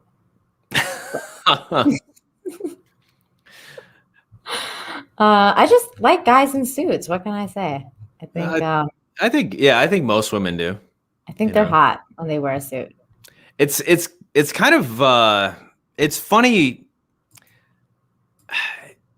Just like there's certain things, right, that look aesthetically good. Mm-hmm. A suit like I've got a couple suits, and I would say definitely, you put on a suit, the attractiveness factor goes up. Exactly. But the question is, like, is it because it's just like the socially accepted, like it's pretty much like the highest status thing that you can wear for a guy? A suit. Yeah, I think it's like it's like a little bit of column A, it's a little bit of column B. It's just like it's like I don't know. It's like you're making an effort to look good and you can afford to have suits. So see, there's like some psychological stuff going. Yeah, there is definitely. Like the interesting thing is, like, what if it was customary for us to wear suits regularly, like men, and then like casual clothes were like the upscale stuff. I mean, it's difficult to imagine a world like that, but okay, here's the thing. It has to be a stylish suit. Like if tomorrow, like, we did a live stream and you came on with like some weird like 70s style, like with the frills shit, I'd be like, no, John, no. Well, sure. Like, like it has to, like, because you can't go, or like some sort of weird, like, grandpa suit that's like got like striped. Like, I'd be like, no, man. Yeah. No. Well, this is also another interesting thing though, too. It's like what we find to be attractive, like, has to do with the times. For instance, like in the 90s, you go back to photos and it seems like people were wearing stuff that was just really baggy. Right. And now the style is, fitted. Mm-hmm. It's definitely more, like, I think of it more as a modern look. Mm-hmm. But that's just because the 90s feels dated. But right. But again, if somebody dressed, I don't know, if like you were a kid, like I guess in high school, and you're dressing, with like fitted clothes, and you might be looked at like a square or something. Mm-hmm. Yeah. I mean, even the term square seems a little bit too dated for me, even. But I like this, Rennie. I agree. Suit stream, do it. Do it. Maybe I will. Maybe I will. Yes, that sounds extremely sexy. I'm down for sexy. Well, So I was in Guatemala, and this was with this girl I was seeing, and we were going to a wedding, and I had a nice fitted suit. I got it specifically because I was, I needed a new suit at the time, and her brothers were, and granted, she looked amazing, like she was absolutely gorgeous, she was stunning, and her brothers were like, they were, because they never saw me dressed up before, and they're like, dang, like, and I'm like, wow, I guess a suit will do it. Yeah, like you clean up nice. Like you're like, whoa. Yeah. Like, and I think I've seen a picture from that wedding, and I agree. I was like, damn, John. Oh, okay. Nina stalked my Facebook photos. No, you sent it to me yourself. Okay. Like a long time ago, you sent me a picture so I was gonna make that icon for the thumbnail. Okay. And I was like, damn, John. It's a nice picture. Oh, thank you. Mm-hmm. Mm-hmm. I know what I'm talking about. I'm telling you, that's why I was like, you should wear a suit, maybe. Yeah. Curtis, thank you so much for the $5. Says Nina, you still don't have a subscribe membership. Why? She hasn't unlocked it yet. I haven't unlocked it yet. I think I got a message that I could do it, and I was like, I actually had to put in like effort to like figure out how to like have membership content and stuff, and I don't know what I'm doing with that. So I haven't activated it yet, but I will. I'm gonna have to like, think about like what emojis I want, and it's like all the stuff, and I don't know. I gotta figure it out. I gotta talk to my sensei over here. Well, I don't know. Is that only after 10? I forgot how it goes. Is it after 10,000 subscribers? I can't remember when memberships can be activated. Or is it after? It might be after 30,000 or something. Really? Yeah. I think I got a message about it. That okay. Because like it says you can activate it, but I have to do like certain things first. Yeah, I mean, it would make sense for YouTube to kind of open up to everybody. I mean, they're gonna make more money that way. So yeah, so that's why I was like, I got to talk to you about it to my sensei, and then we'll. Fuck yeah, there we go. But yeah, so thank you so much, Curtis. I'll keep you posted though. I'll keep you posted about these memberships. Here is a thank you clip for you, my friend.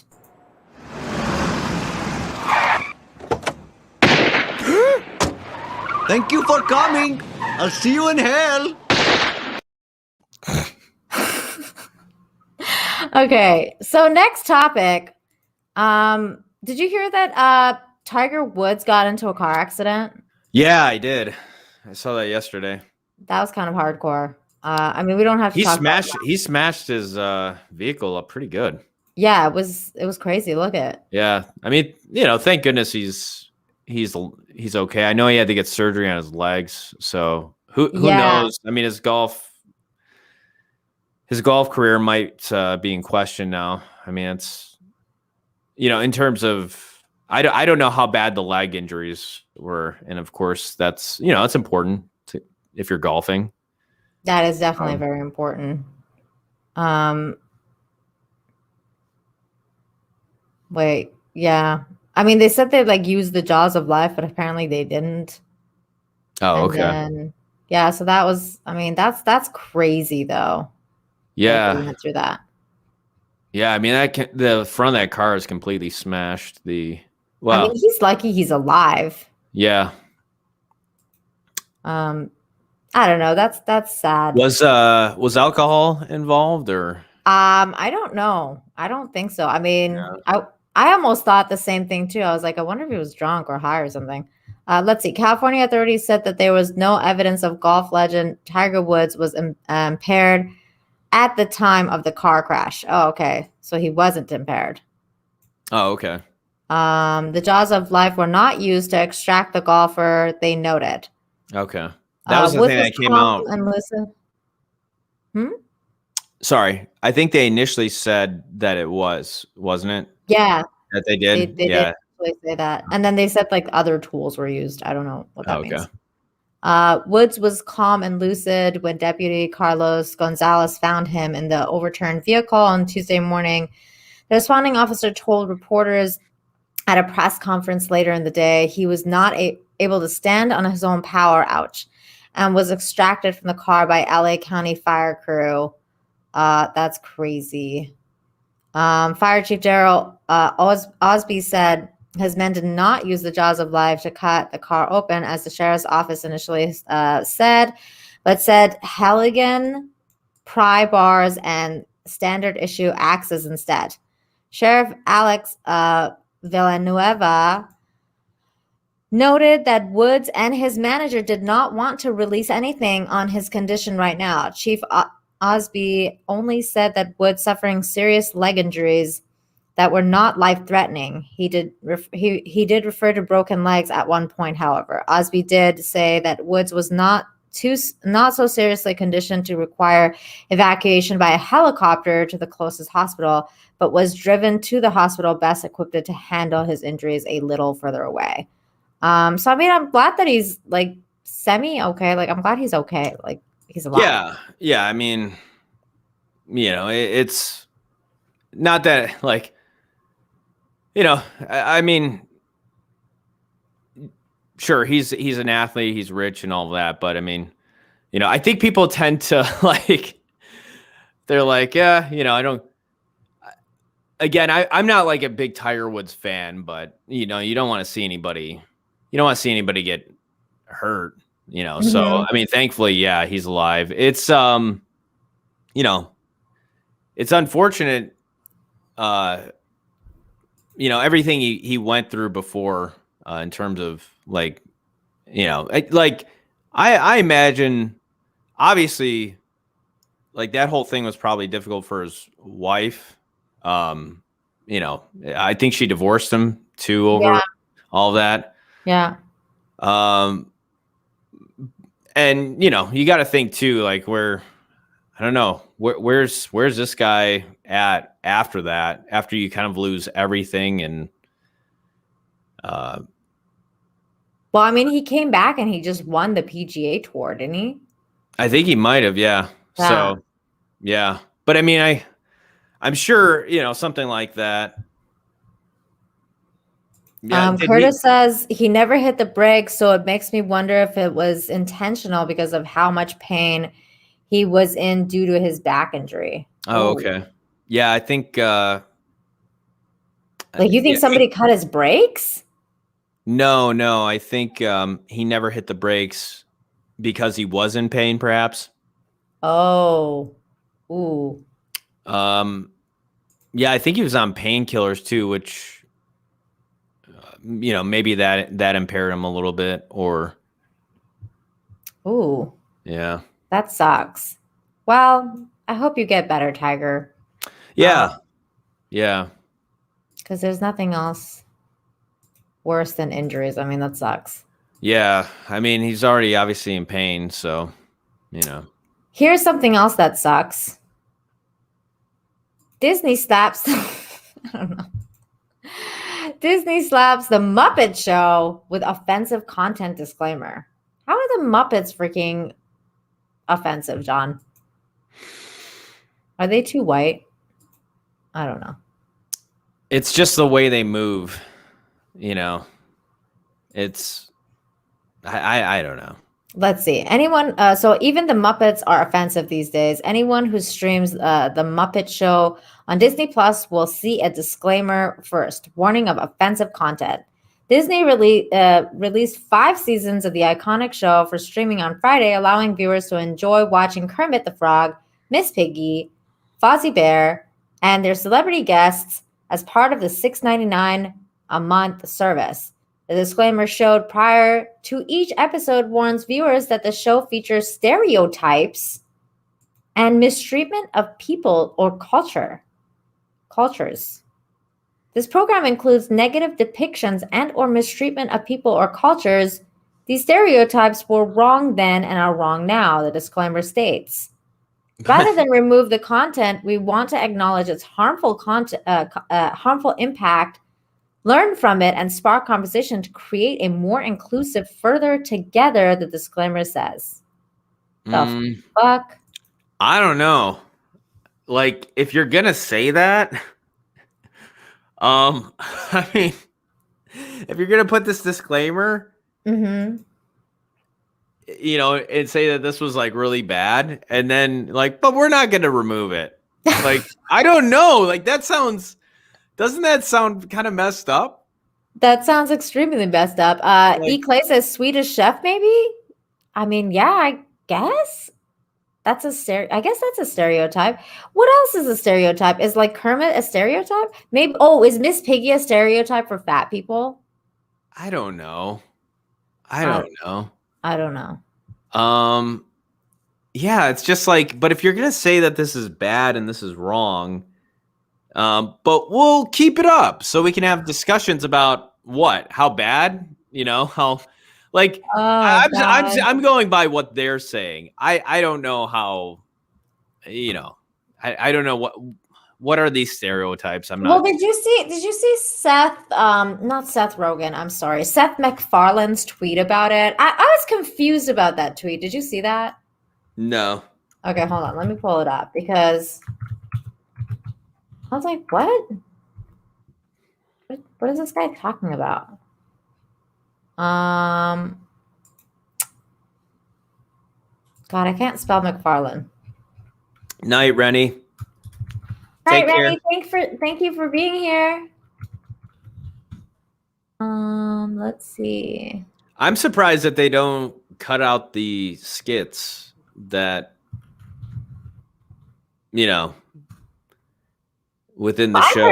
I personally rather them do this than cut anything out. Yeah. Because that's like full on censorship then. But yeah. Well, it's just interesting that they come out and they put out this statement. Right. And yeah, I don't know. Okay, here it is. Seth MacFarlane. He said, okay, let me stop sharing here.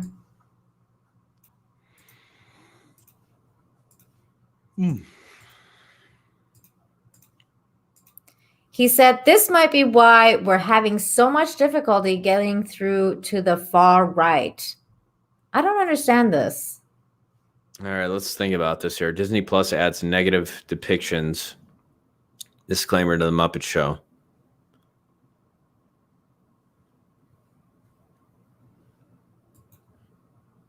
What does the far right have to do with the Muppets? Is he saying that they're making a big deal out of nothing? Is he saying like this little petty shit is I'm just trying to interpret it. I guess if you go through the comments, maybe see if somebody's so I know Mecca said anyone who isn't yelling about hating Trump is in every other tweet is labeled far right these days. Nobody wants to hear half the country lumped in with 24 guys from the same family tree in the Deep South, which I like the comment for because I agree. Yeah. But I don't know. A lot of people seem to think this is a weird take. Everything's being relabeled. I think I'll watch it again. 1 Million Ways to Die in the West and Blazing Saddles before they're banned, both hilarious. Yeah, I mean they're. Miss Martin says Kermit was far right. Oh my gosh, I don't know. I don't know about any of this. I don't see why. Just leave them alone. Like just leave everything alone. I don't understand. Speaking of leaving things alone, you sent me this earlier and I was so mad. So mad at this. I was like, what? Apparently Frasier is getting a reboot. Yep. Like, what? I literally had to put this GIF on there because I was like, no, I don't want a Frasier reboot. Yeah, there's no need. There is no need. It perfectly ended. It had a perfect cast. It was meant for another time. It was like Yeah. Seattle in the 90s when it was perfect. Yeah. It was a great show. I mean, Christopher Lloyd, I think, produced a lot. I know he produced. I think he wrote and directed some episodes. Mhm. Yeah, it was a very smart show. Like It the was writing so has, great. yeah. So it says streaming Frasier is being rebooted for Paramount Plus, but the original cast, only Kelsey Grammer will be returning. David Hyde Pierce, Jane Leaves, and Perry Giplin are all out. Flop incoming. I bet. Yeah, I think they're just like, no, we're done. Like, This is terrible. And also, like the his dad, I forget Martin Crane's actor, I forget his name. mhm, He's gone. Like he passed away. yeah. So like they're like what is he gonna play the dad now? Like Kelsey Grammer is gonna play the dad. I mean, this is stupid. This is just dumb. Stop rebooting everything. Yeah, I mean, Kelsey Grammer, if he could play something else, but Frasier had its it had its time. It had its time. It's like Ian Malcolm talking about dinosaurs. They had their time, and now they're gone. Speaking of dinosaurs, here's another clip that I made especially for you, and the idea of rebooting everything that's been done. I think that about every single thing that's being remade. Like, just stop remaking things. It's just ridiculous. Yeah, let's get original, Right? And I totally ripped off. Let's Get Physical. I know you did. Well, so I wasn't even original. How about that? Yeah. Oh my god. Okay, so let's get into some politics now a little bit. I did pull up this article, which I don't usually like to do on my channel, politics, I mean, but we had to talk about some Biden stuff. So here we go. The Biden campaign received $15 million in donation from big tech employees, which is crazy. A report by Wall Street Journal based on U.S. campaign finance records has said that the U.S. President Joe Biden's campaign received at least $15.1 million from employees of big tech firms in donations. The report has said that the companies included Google, Microsoft, Amazon, Apple, and Facebook. This made up the biggest source of donations to Democrats among corporate employees. Corporations are prohibited from directly donating to campaigns, but their employees are free to donate as individuals. USA's Federal Election Commission requires individuals who contribute $200 or more to report their employer. The companies have declined to comment after the Wall Street Journal reveal. Microsoft employees donated $3.2 million to Biden in the election. Microsoft employees have long been a top source of money for the Democratic presidential candidates. Facebook employees have emerged as another top source of money, donating about $1.9 million. Employees of Amazon contributed a total of $2.8 million to Biden's campaign, and Republican Party has been asserting for a long time that big tech companies were biased against them. They have also accused companies like Facebook and Google of censoring online content to favor liberal views. Facebook CEO Mark Zuckerberg and Twitter CEO Jack Dorsey and Alphabet CEO Sundar Pichai are set to testify before U.S. House of Representatives panel next month. Biden administration will also be picking the heads for key bodies dealing with tech companies like Federal Trade Commission, Justice Department, and antitrust divisions. The picks will be interesting as it will largely determine how the government under Joe Biden handles big tech, which I think is going to be basically a total wash since they love big tech. I mean, they won them the election, right? I mean, I think so. I don't know. What do you think, chat? I think this is pretty interesting that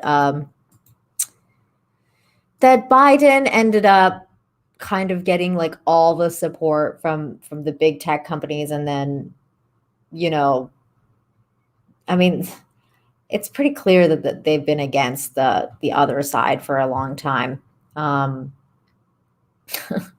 Tarthano says Biden makes my back hurt. That is interesting. Yeah, I don't know. I thought it was an interesting thing that has come out from the Wall Street Journal, no less, talking about like the funding. So there we go. That's that. The other thing with regards to big tech and news that I wanted to cover was that the Australian Facebook, Australia says Facebook to restore pages after changes to landmark legislation. So, like, I don't know if you guys remember, but last week news broke out that Facebook had taken out a bunch of media sites and stuff like that in Australia because they didn't want the news to be covered on Facebook and stuff like that. And they were trying to fight this legislation that was going down in Australia that was battling big tech.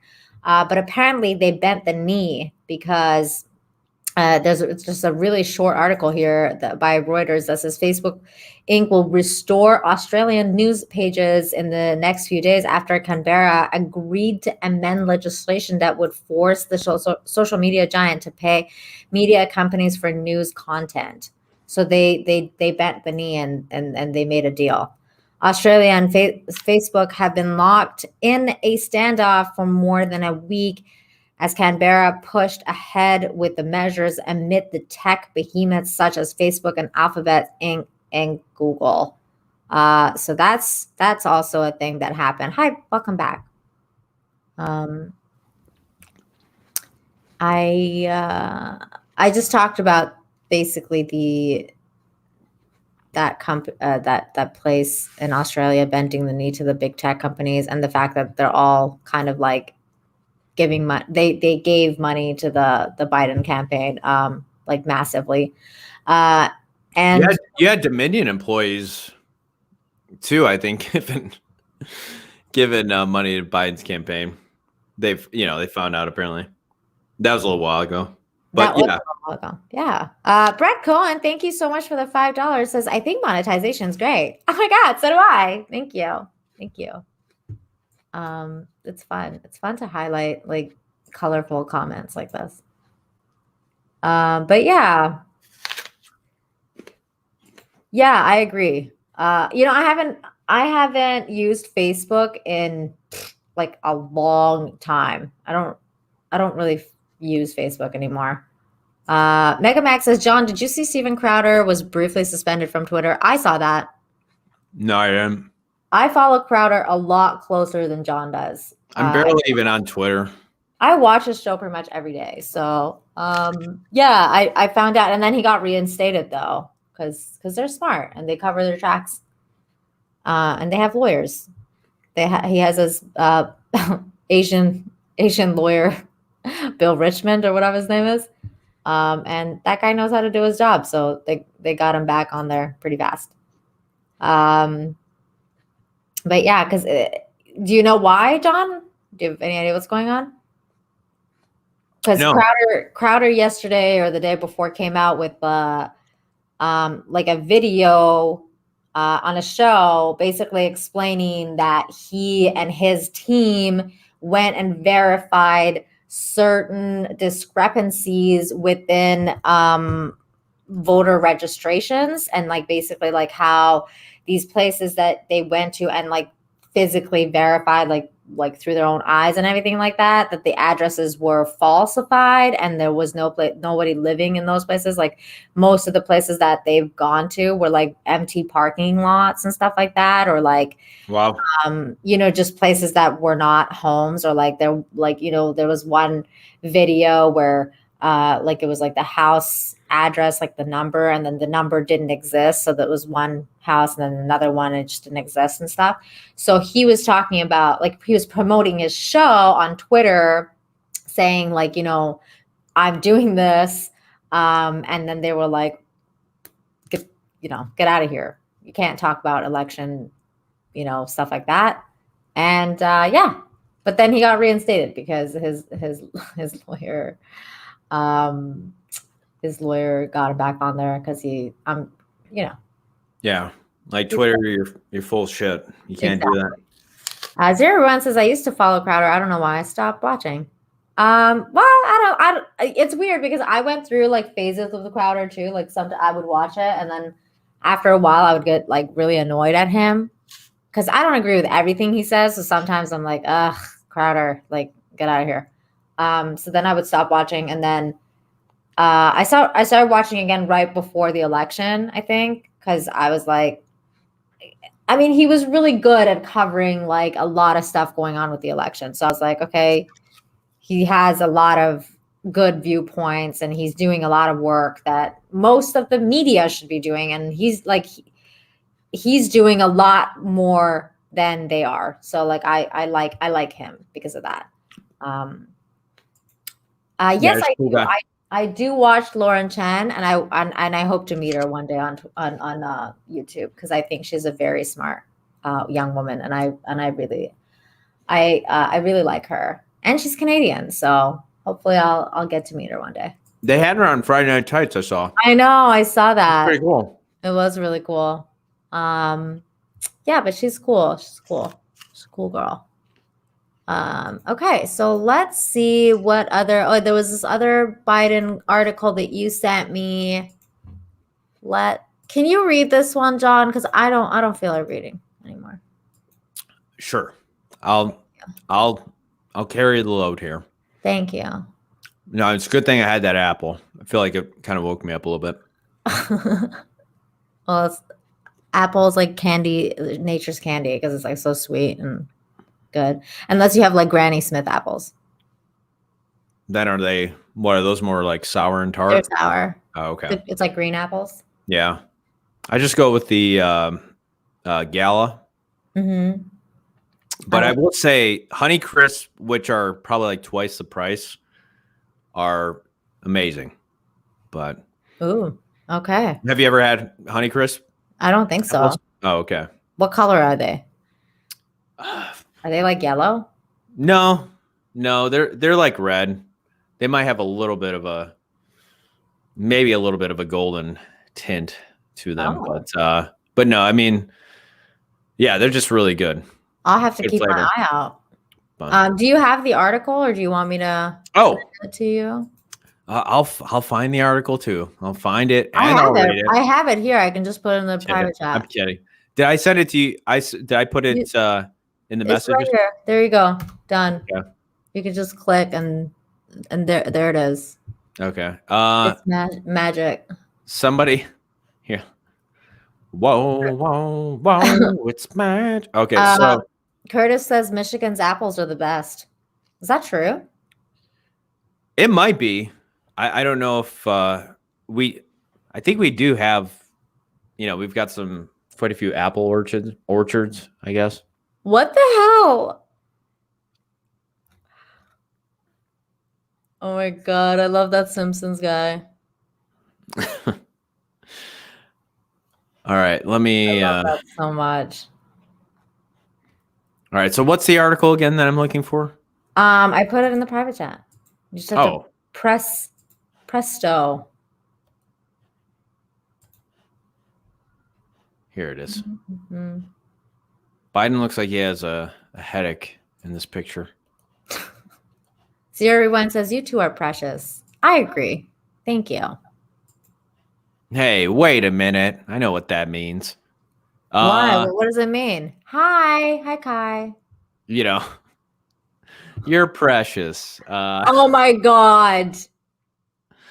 Oh my God. No, he's Canadian. He's not from the South. That doesn't count. Oh, okay. When Canadians say So it, they actually mean it. Bless your heart. Bless your heart. Yeah, no, yeah. It's not a Southern thing. You need a brain transplant. All right. Biden cancels Trump's Operation Talon program that targeted sex offenders living in the U.S. illegally. Biden has made it clear that his number one mission as president is to undo everything the Trump administration accomplished over the last 4 years. His newest cancellation simply does not make sense. Biden's administration recently canceled Operation Talon, Talon, a Trump administration program aimed at removing convicted sex offenders living in the United States illegally. Though the program seems to be something everybody should support, it clearly isn't. Why would anyone want sex offenders to remain in the country? South Carolina Attorney General Alan Wilson. What the freak happened? Whoa. Okay. I don't know. Alan Wilson joined a coalition of 18 state attorneys general to urge Biden to reverse the cancellation, according to ABC4 News. We're working hard to fight human trafficking and sex crimes in South Carolina, and allowing convicted sex offenders who are highly illegal to remain in our country makes absolutely no sense, Wilson said. These trafficking and sex crimes are repugnant to any human decency generally and to children specifically, he added. The letter directed to Joe Biden, the Department of Homeland Security Secretary Alejandro Mayorkas, Mayorkas. I apologize, Alejandro. An acting director of ICE, Tay Johnson, pointed out the problems with this cancellation. The attorneys general argued that canceling Operation Talon could encourage sexual predators to attack. The United States population of illegal immigrants includes disturbingly large numbers of criminals with prior convictions for sexual crimes, the letter reads. According to data collected by Syracuse University's Transactional Records Access Clearinghouse, during the period for October 2014 to May 2018, ICE arrested 19,572 illegal aliens with criminal convictions, for whom the most serious prior conviction was a conviction for a sex-related offense. Meanwhile, an increasing number of illegal aliens are entering the United States after having been previously convicted of sexual offenses. It continues. The cancellation of Operation Talon effectively broadcasts to the world that the United States is now a sanctuary jurisdiction for sexual predators. This message creates a perverse incentive for foreign sexual predators to seek to enter the United States illegally and assault more victims, both in the process of unlawful migration and after they arrive. It will also broadcast the message to other criminal aliens who have committed other offenses that any kind of robust enforcement against them is unlikely. The letter begs perhaps the most important question. If the United States will not remove even convicted sex offenders, whom will it remove? In addition, Trump. In addition, South Carolina, the state attorneys general that signed onto the letter include Alabama, Arkansas, Florida, Georgia, Indiana, Kansas, Kentucky, Louisiana, Missouri, Mississippi, Montana, Nebraska, Oklahoma, South Dakota, Texas, Utah, and West Virginia. So there you have it. Ugh. I didn't like any of that. Yeah, Biden's going to cancel. He's not kidding when he said cancel everything. But I don't understand. Why is Joe sticking up for sex offenders? It's kind of weird. Maybe it's because of what Jesse said. Because he needs them to listen. I'm not reading it. And also this. Oh my. We all see Joe's hands in pictures. Yeah. Yeah. Hey, Mexican Iron Man for $9.99. Thank you so much. It says, hail, John Talks. Your resident expert is here. You know, Mexican Iron Man was tasked with building the wall. And hey, Nina, you want to fight? You want to fight? LOL. Love you too. Oh, I love you too, Mexican. Love you too, Mexican Iron Man. Appreciate that. Thank you so much. Let me see if I can find a good clip for you. Okay, here's one I haven't used tonight. Thank you so much. Daddy's in prison, and he won't be home for a long time. My dear Lord. Yeah. Well, I gotta get going right now. I gotta get on the bus. I ride the bus for the city and watch the bus drivers. Kind of this program they got to make sure they turn the wheels right. And... Billy, you forgot your stuff.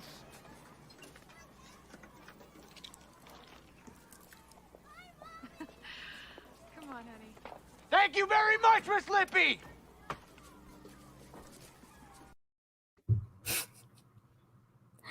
Oh man, such a good movie. Okay, so I have some good news. Good news. What's that? North Dakota House votes to make mask mandates illegal. Oh, good for them. I like this. Yeah, God, heaven forbid we actually have the freedom to choose. Isn't it? Isn't that so great? I Yeah. think it is. Says, oh my God, where'd my article go? It says, our state is not a prison camp. The House of Representatives in North Dakota has voted to make mandates on wearing masks illegal.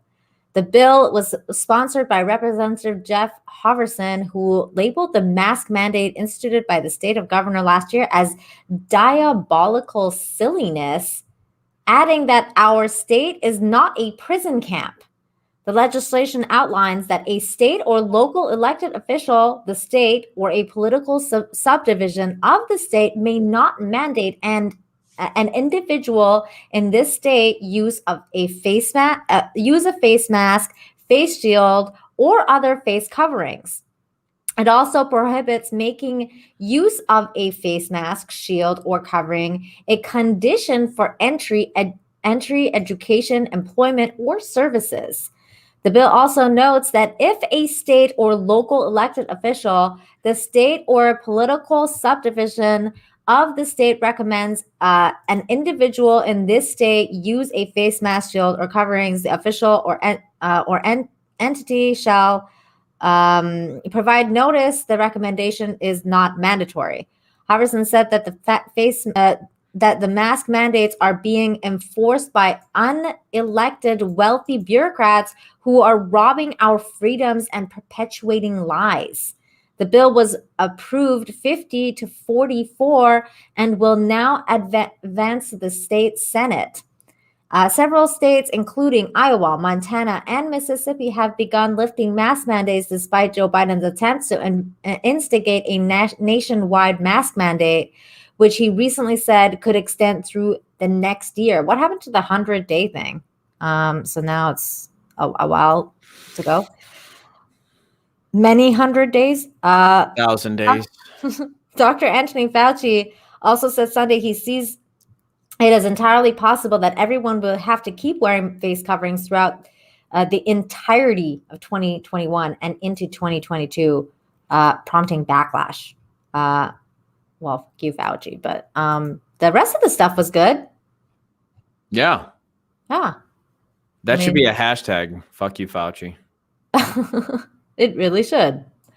I think I've said that several times. But yeah, I mean, it's good to sometimes focus on some good stuff that's happening. Like that, like people calling this kind of stuff out, which I think is nice. Yeah, no, it's good that there's some people in government that have a strain of sanity about them.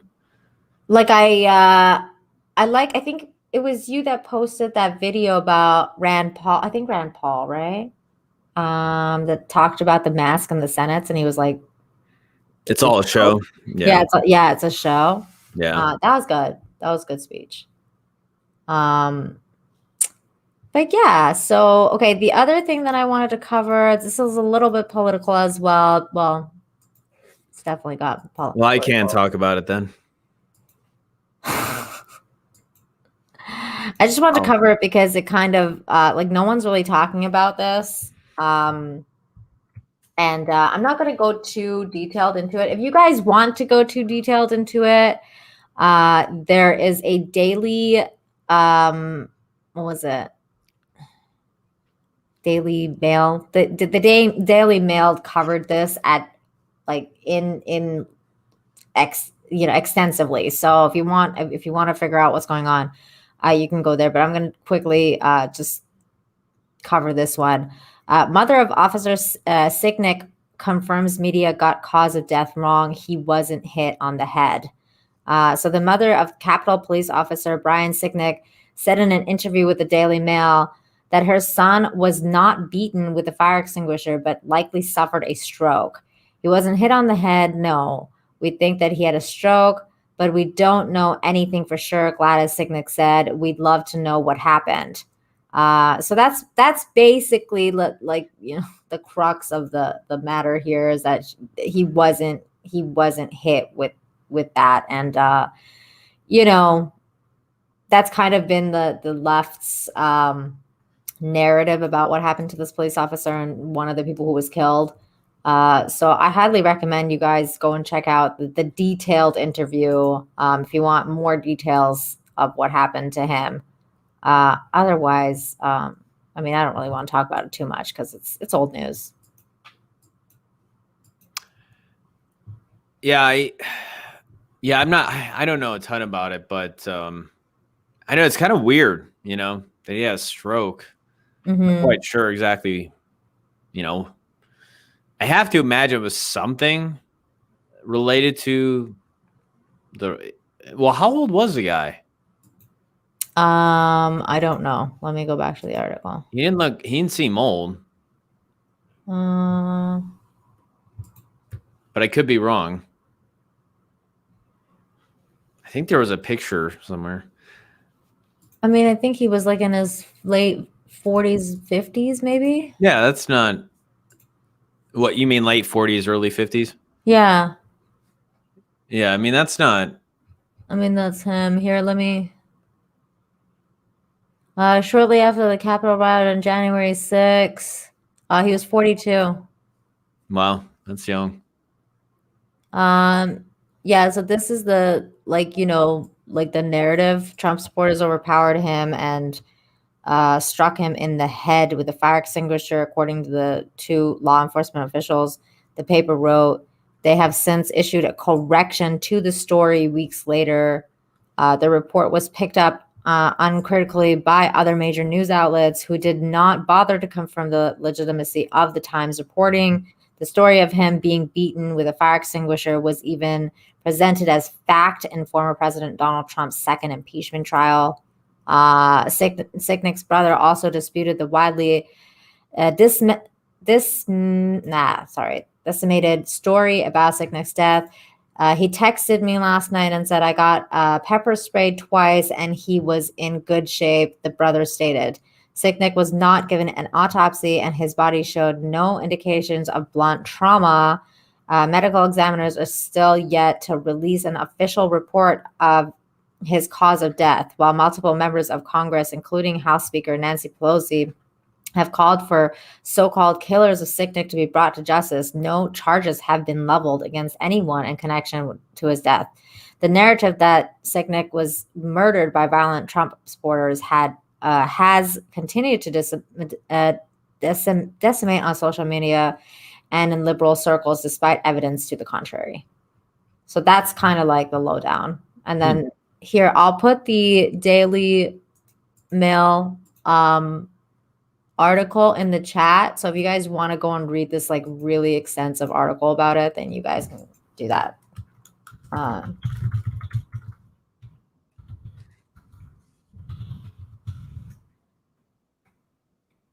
There you go. But yeah, so the media lies. That's not new. Shocker. Shocker. Oh my God.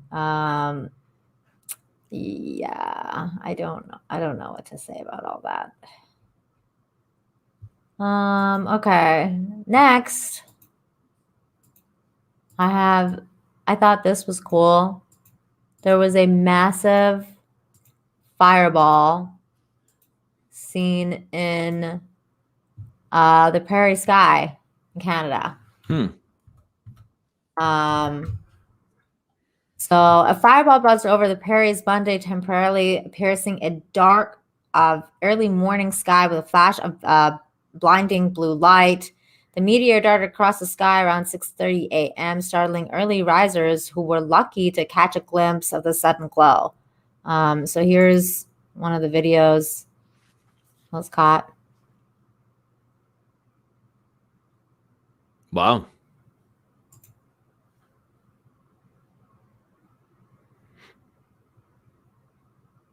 That's pretty cool. Yeah. That was very cool, right?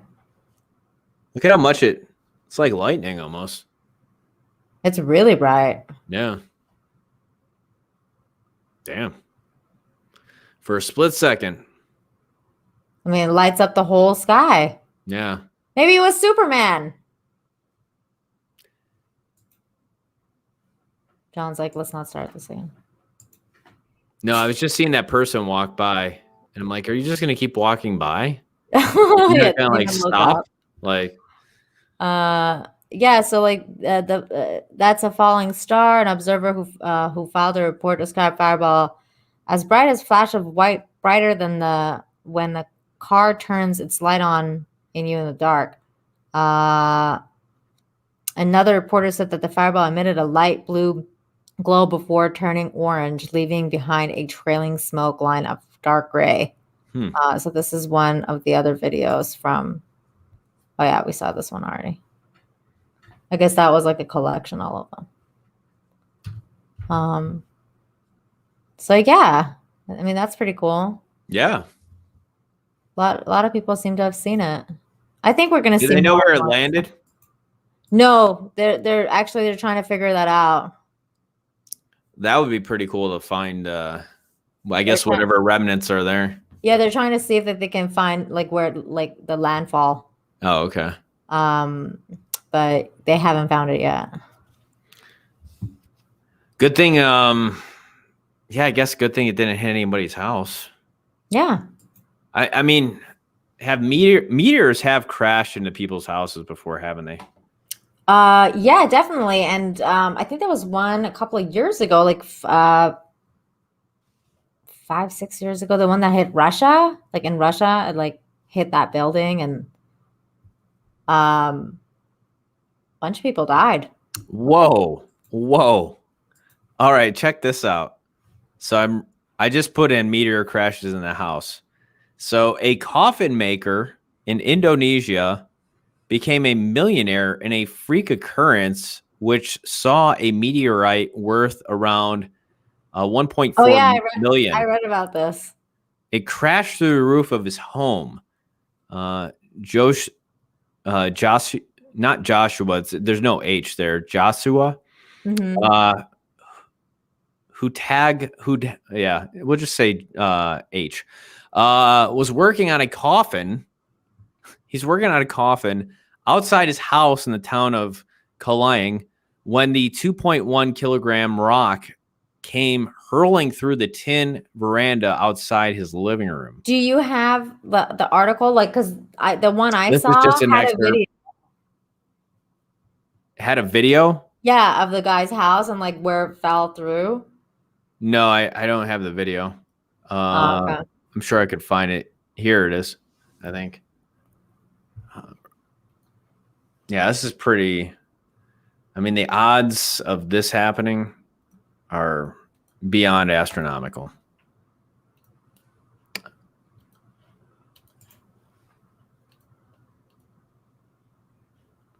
Yeah, that's the one. Yeah. I guess it's worth 1.85 million. Mm-hmm. And so you could say he's now a rock star. You're so lame. No, that's whoever wrote this. It's right there. Oh. But dang. I mean, this is, good thing it didn't hit him. Yeah. You're going to be able to collect on that. Oh, see, there's the video. You can press play on. I think that because it shows. I could press play on this video. Well, I mean, you know what I meant. Menyaksikan Buletin News Pagi, pemirsa, warga di Dusun Sitahan Barat, Negah, Sumatera Utara dihebohkan. The one I saw was in English. And it just showed like where the batu berwarna thing hitam landed. meteor ini jatuh menimpa atap rumah Joshua Tagalo. There it is. Wow. like in his home. That's crazy, right? Yeah. Mexican Iron Man says maybe the aliens are here because they want to fight. They want to fight. Want to fight? They'll just take over.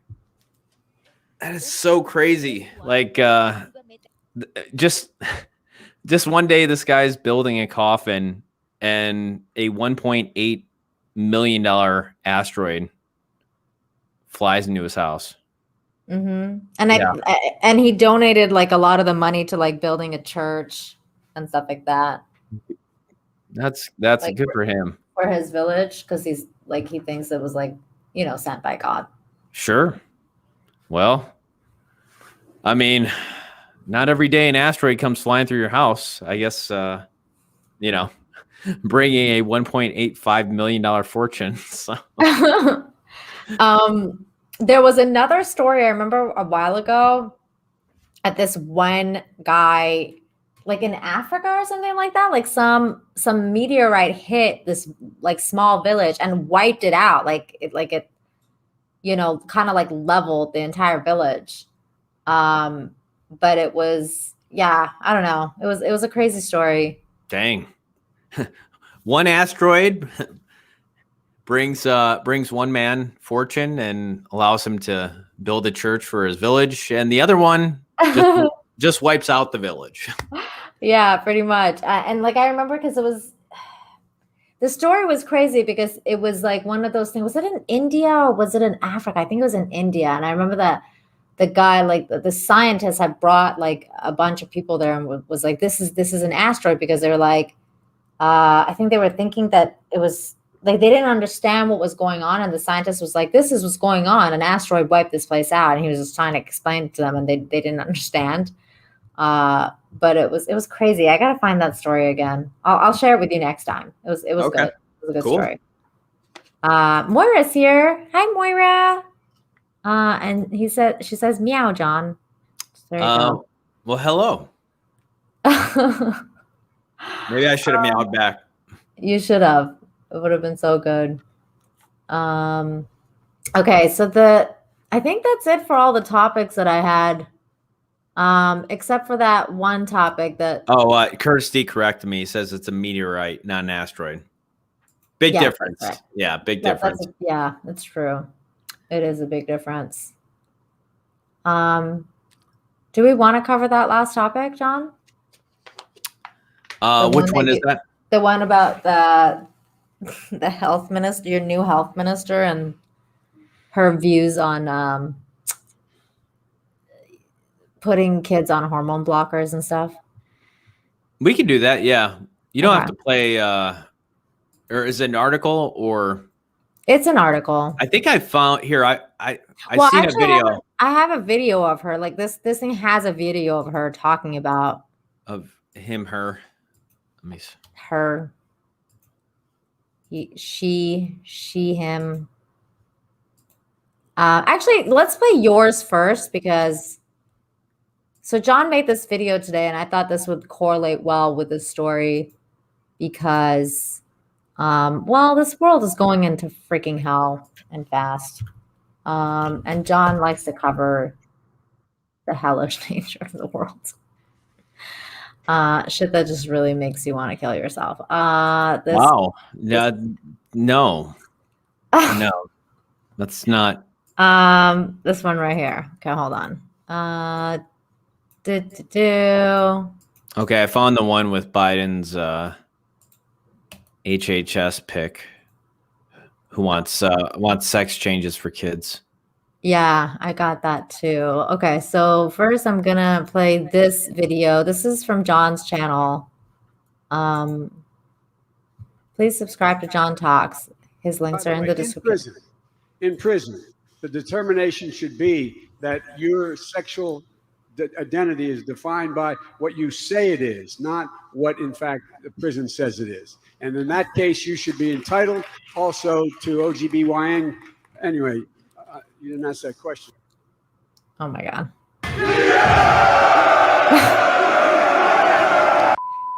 Are you a woman? Yes, for all intents and purposes, I am a woman. Your sexual identity is defined by what you say it is, not what, in fact, the prison says it is. Do you really expect us to believe you're somebody else? Do you really expect me to not push you up against the wall, biatch? Hey, that's just the way we talk in the clink. Your sexual identity is defined by what you say it is. Yes, for all intents and That episode was so great, by the way. I There forget was that episode. so much good stuff in there. Like even after I got done editing that video and I uploaded it and I watched it again, where Joe Biden's like in prison, and it's like, oh, I wanted to cut back to Michael so bad because Michael talks about in prison and Yeah. But it's so good. Yeah. That episode's so good. I was thinking about calling the video Prison Joe, but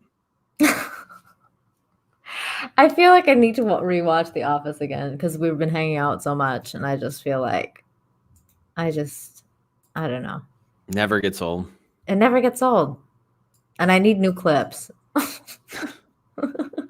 But the reason that I played you guys that video is because there's Biden talking about how it's okay to put men or men who've transitioned to women and now identify as women in. Well, it's not even transitioning. It's like whatever you think you are. Whatever he says. It's not a transition. It's like what you say you are. Right, what you say you are. That's right. That's even more frightening. That's even crazier. That's why I'm showing clips of male prisoners. Because they're just gonna be like, yeah, I'm a woman. Because obviously women's prison is gonna be a lot easier than oh my god, men's, and not to mention, I mean, they're just gonna stop. Oh my god, this is so crazy. Kai, thank you so much for the $3. Says, hey Nina, your hair looks nice. Thank you, Kai. What's up, Kai? Good to see you, man. Here, I got the video of this. Okay. Person. There you go. I was gonna pull up the same video, but it was part of the article. But that's better. Okay. There's no audio. Oh, there it is. My body changed from what I wanted. I grew hair and tentacles. And I went, Johnny, you grew tentacles. You mean testicles? And he went, oh yeah, testicles. I was like, so what if you're a transgender teenager, right? So what if you remember puberty? Wasn't that fun? Wasn't that a When I was a kid, I didn't even know what any of this stuff was. I had no idea it even existed. A lot of fun. So what if you're going through the wrong puberty? What if you're a transgender young woman, meaning male to female, and now you're getting, your voice is dropping, you're getting bigger, you're getting hair everywhere, and you're growing those tentacles, And what if you're a transgender young man and now you have breast development in periods? It can be terrifying. There's a lot of mental health issues during that time. The previous treatment before these new guidelines came about that's when you're 18 and have a nice life. Basically, there was no medical treatment for individuals that were under 18. So there are new guidelines, and so these are the new guidelines that are very well accepted by healthcare professionals. They are international guidelines, and most children's hospitals will be doing this. I did this. I would treat patients at Penn State Hershey Medical Center when I was there. I think they're trying to find someone to do that. Probably the biggest program near here is at Children's Hospital of Philadelphia in the Penn system, and they have an excellent clinic for transgender youth. So for prepubertal children, there is no medical treatment. Well, that kind of makes sense. I mean, they're prepubertal, so they don't really have clinical levels of sex hormones. So what medical treatment would you want to do? So the idea would be to see a counselor or a therapist who is supportive, who has knowledge about these issues, to you could some see me medically, and then depending on their age, come see me in a year or two, but there's nothing medical to do. So the protocol developed in the Netherlands has two phases. The first phase at the young adolescent age is to give what are called a pubertal blocker. to give her medicine to block the progression of puberty so you don't go through the wrong puberty. And then to continue some counseling. And then somewhere between 14 and 16 years of age to start slowly cross-gender hormone. Under 18, and they're not an emancipated minor, meaning if they're under 18 and they are on the street or they're completely emancipated from their parents, then you can do treatment. I can reassure you that Governor Wolf and our administration are very completely supportive for LGBT individuals and programs and transgender individuals. That way, for a transgender woman, male to female, their voice doesn't drop, they don't have hair, they don't have to have electrolysis. Transgender man, they don't have breast development that will need surgery, they don't have periods, etc. So you block puberty, and then you can, at the appropriate time, send them through the puberty consistent with their gender identity. Does that make sense? This shit makes me mental. Like, I can't even. She's like, does that make sense? No. No, it doesn't. No. Brett Cohn, thank you so much for the $2. It says, come out a man with 3 broken holes, not 2. Gross. Oh my God. I can't stand this. And then this is going to be the person in charge of making health decision for the United States. Well, she's a man, right? Formerly a man. She's formerly a man. I think she's transitioned to a woman. Hey Hitachi, does anyone feel like John is a ventriloquist? That's weird. Maybe I am. Maybe You're frozen. Oh, well, that's why. Oh my God. The whole thing with the puberty blockers, and I mean, it's just mental. It's just one mental thing after another. I can't understand. Man, kids are confused already. Like growing up when we were kids, like when you're going through that stage in life too, like it's just an awkward, weird time. You know, it's just your body's going through a lot of changes. You're awkward, you know, and then like you're dealing with all this shit. Like now, can you imagine kids having to grow up with people trying to convince them or tell them that they might be another gender or something? Because that's what these psychos do. Yeah. Like it's not like they want to say that they're just there to, you know, to help if anybody needs it or but how many, like, what's the real agenda here? All right. Like, you know, darn well, they're trying to persuade kids.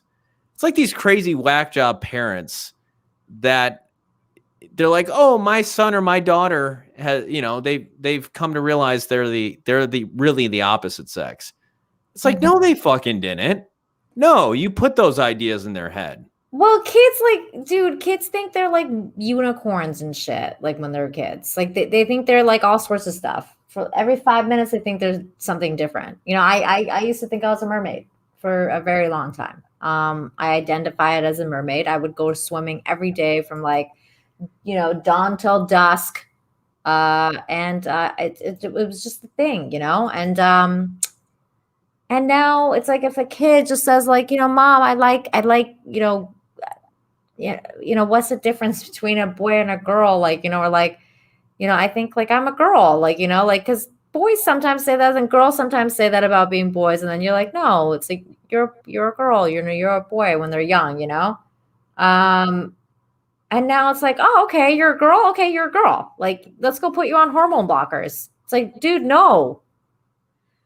It's so fucking messed up. Yeah. I don't know. It drives me nuts. And I agree, Jimmy. It's child abuse, pure and simple. I agree. Yeah. You know, it's weird because you just said something that made me really think. You're like, you know, what's the goal here? I don't know what the goal is. Like in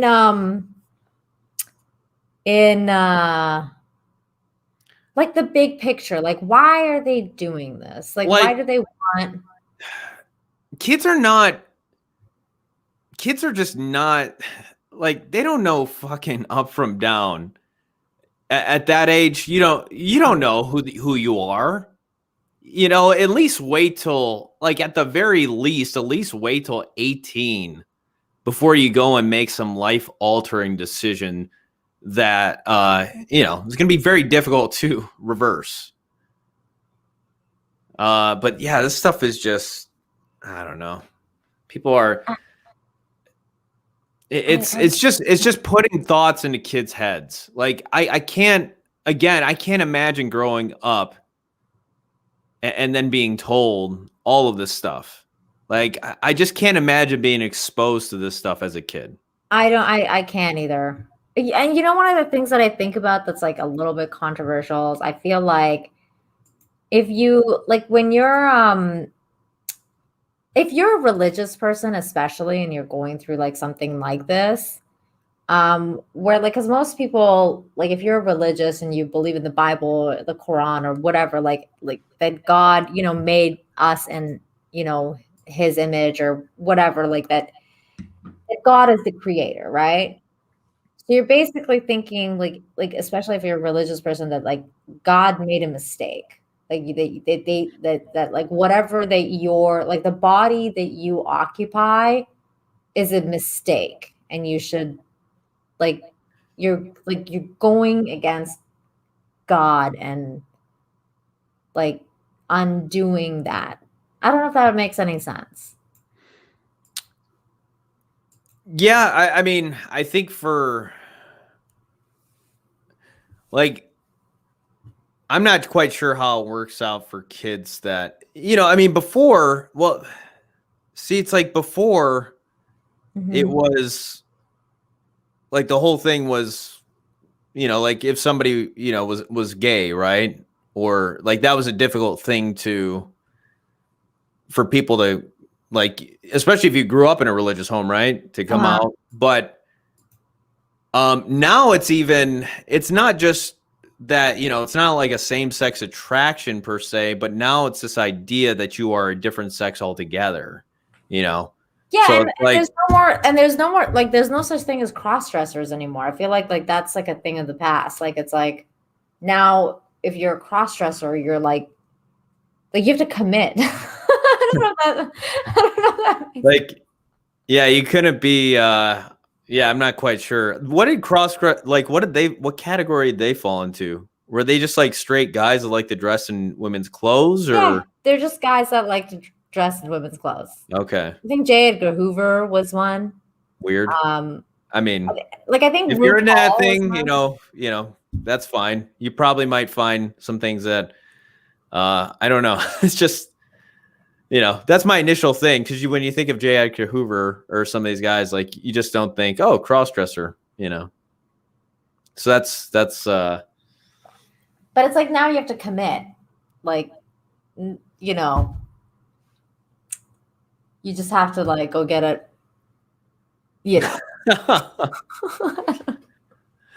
I don't know. It's crazy. I don't know. I still don't get it. It confuses me on a lot of things. It's confusing when, so like somebody, like let's say a guy thinks he's a woman, but then he wants to have a lesbian relationship. So it's like, like is that kind of like what happened with Elliot Page or whatever? No, well, I'm thinking of, so basically it's a guy who thinks he's a woman but still wants to have a relationship with a woman. Right. Yeah, I've known people like that, and it's really confusing. So it's like, well, so I guess they didn't want to have a relationship with women as a man. Yeah. But as a woman. As a woman. I've met people like that. It's really weird. Like it's so weird to wrap your head around certain things. I'm just like, and I don't mean to be offensive about it. It's just like I literally am like one of those people trying to like connect the dots. I'm like, how does this like? Oh, okay.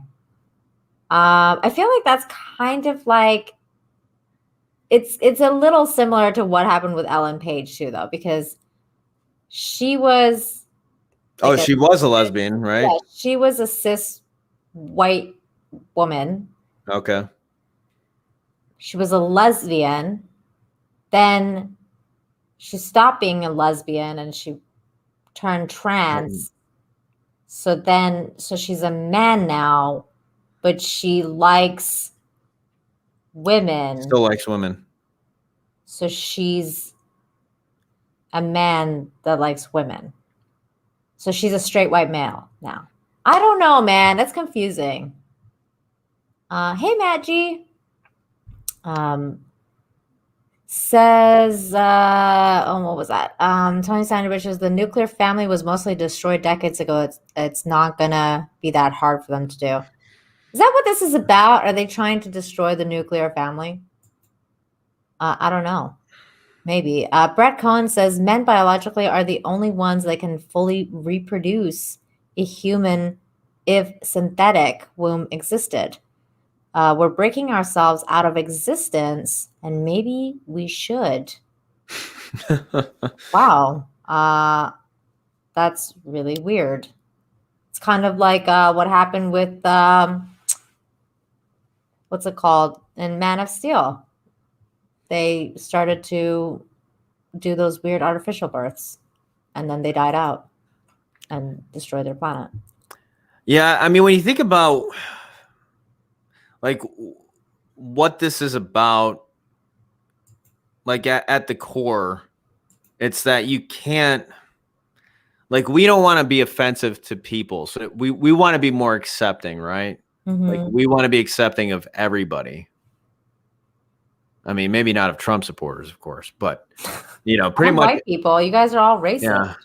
But I mean, like, the door has been open to such an extent where, like, any behavior, that's why I was joking around about the cannibalism stuff, the other live stream. But we're kind of going to, that might be a little bit more difficult because, I don't, if you're, you never know. If you're hurting somebody, right? I mean, that seems to be the general rule. Like, as long as you're not hurting anybody, anything and everything is acceptable. Well, it's like I know, like, this whole, like, the cannibalism thing is like really fringe. Like, there is a fringe group of people trying to make it acceptable, and then like the same thing with like pedophilia. Like, they're trying to make like this really fringe group of people being like, pedophiles need to be accepted too, or whatever. And it's like, no, they don't. They have problems.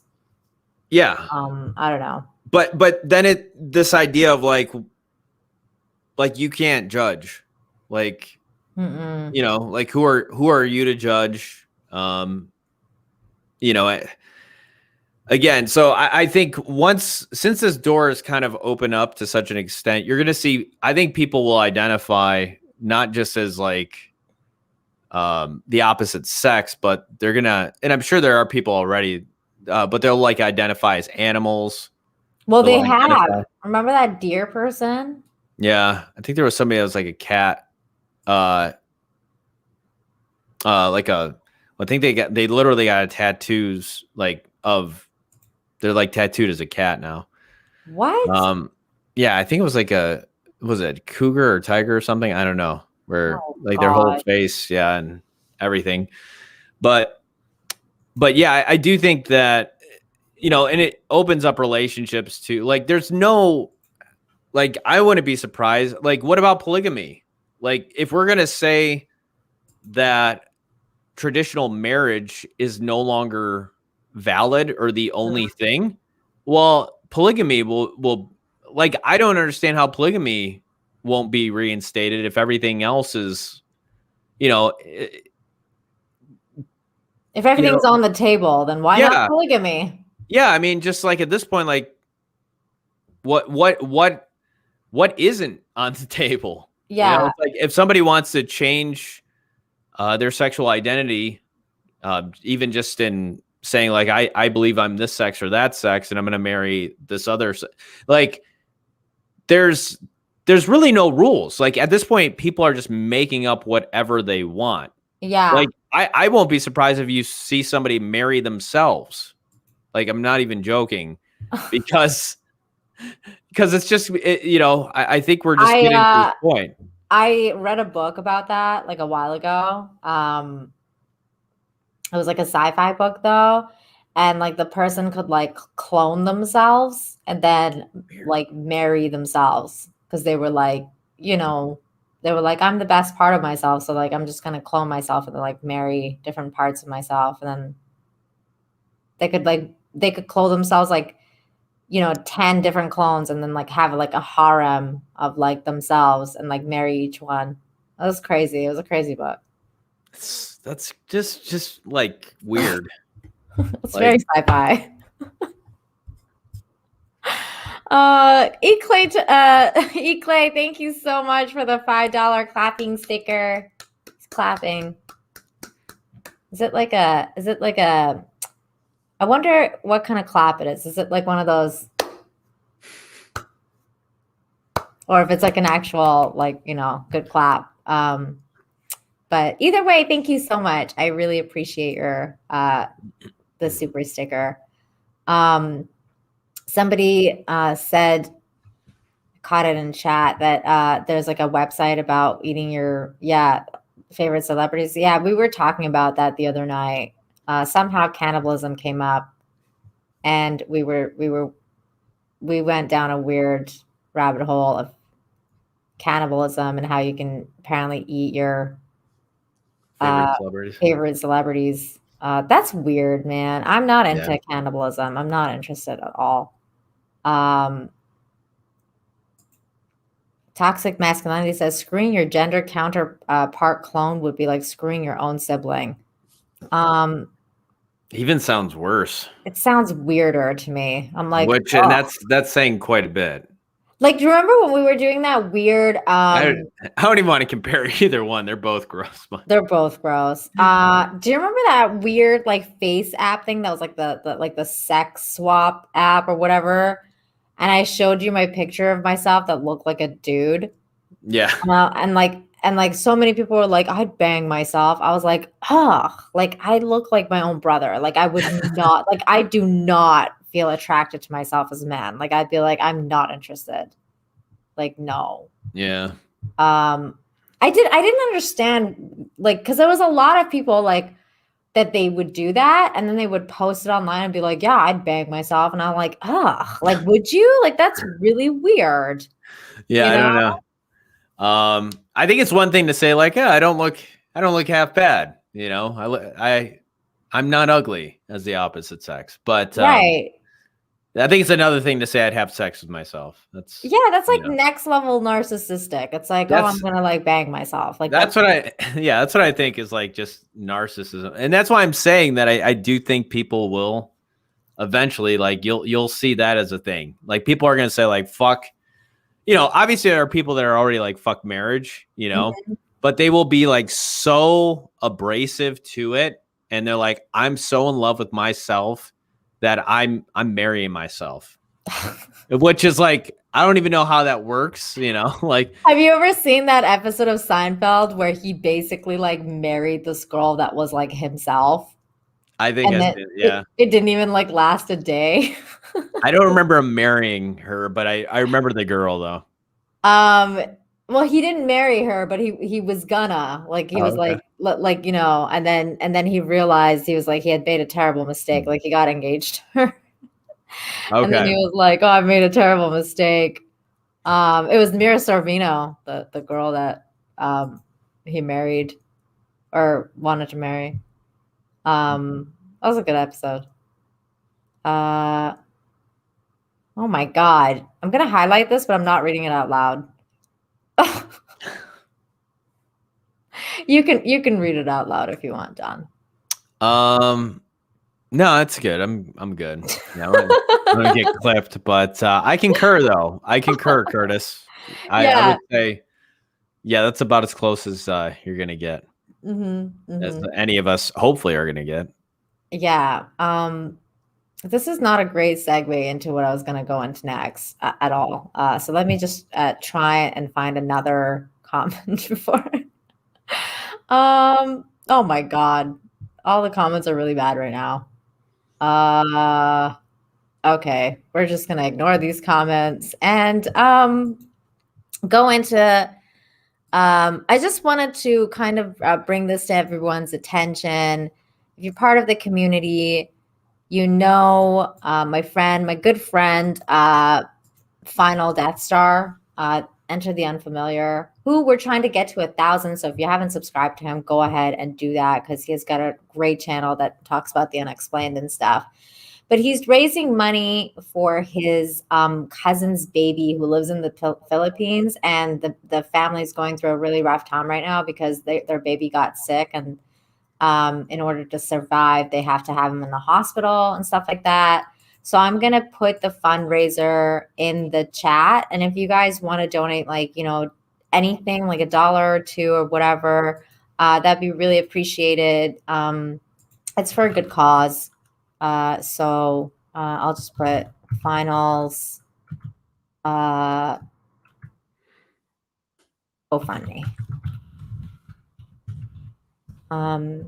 So yeah, and then give him a follow on the thing too. Why is this link so long? It won't let me post it. That's weird.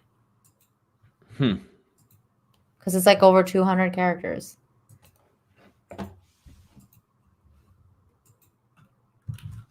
I'm just gonna go to his Twitter.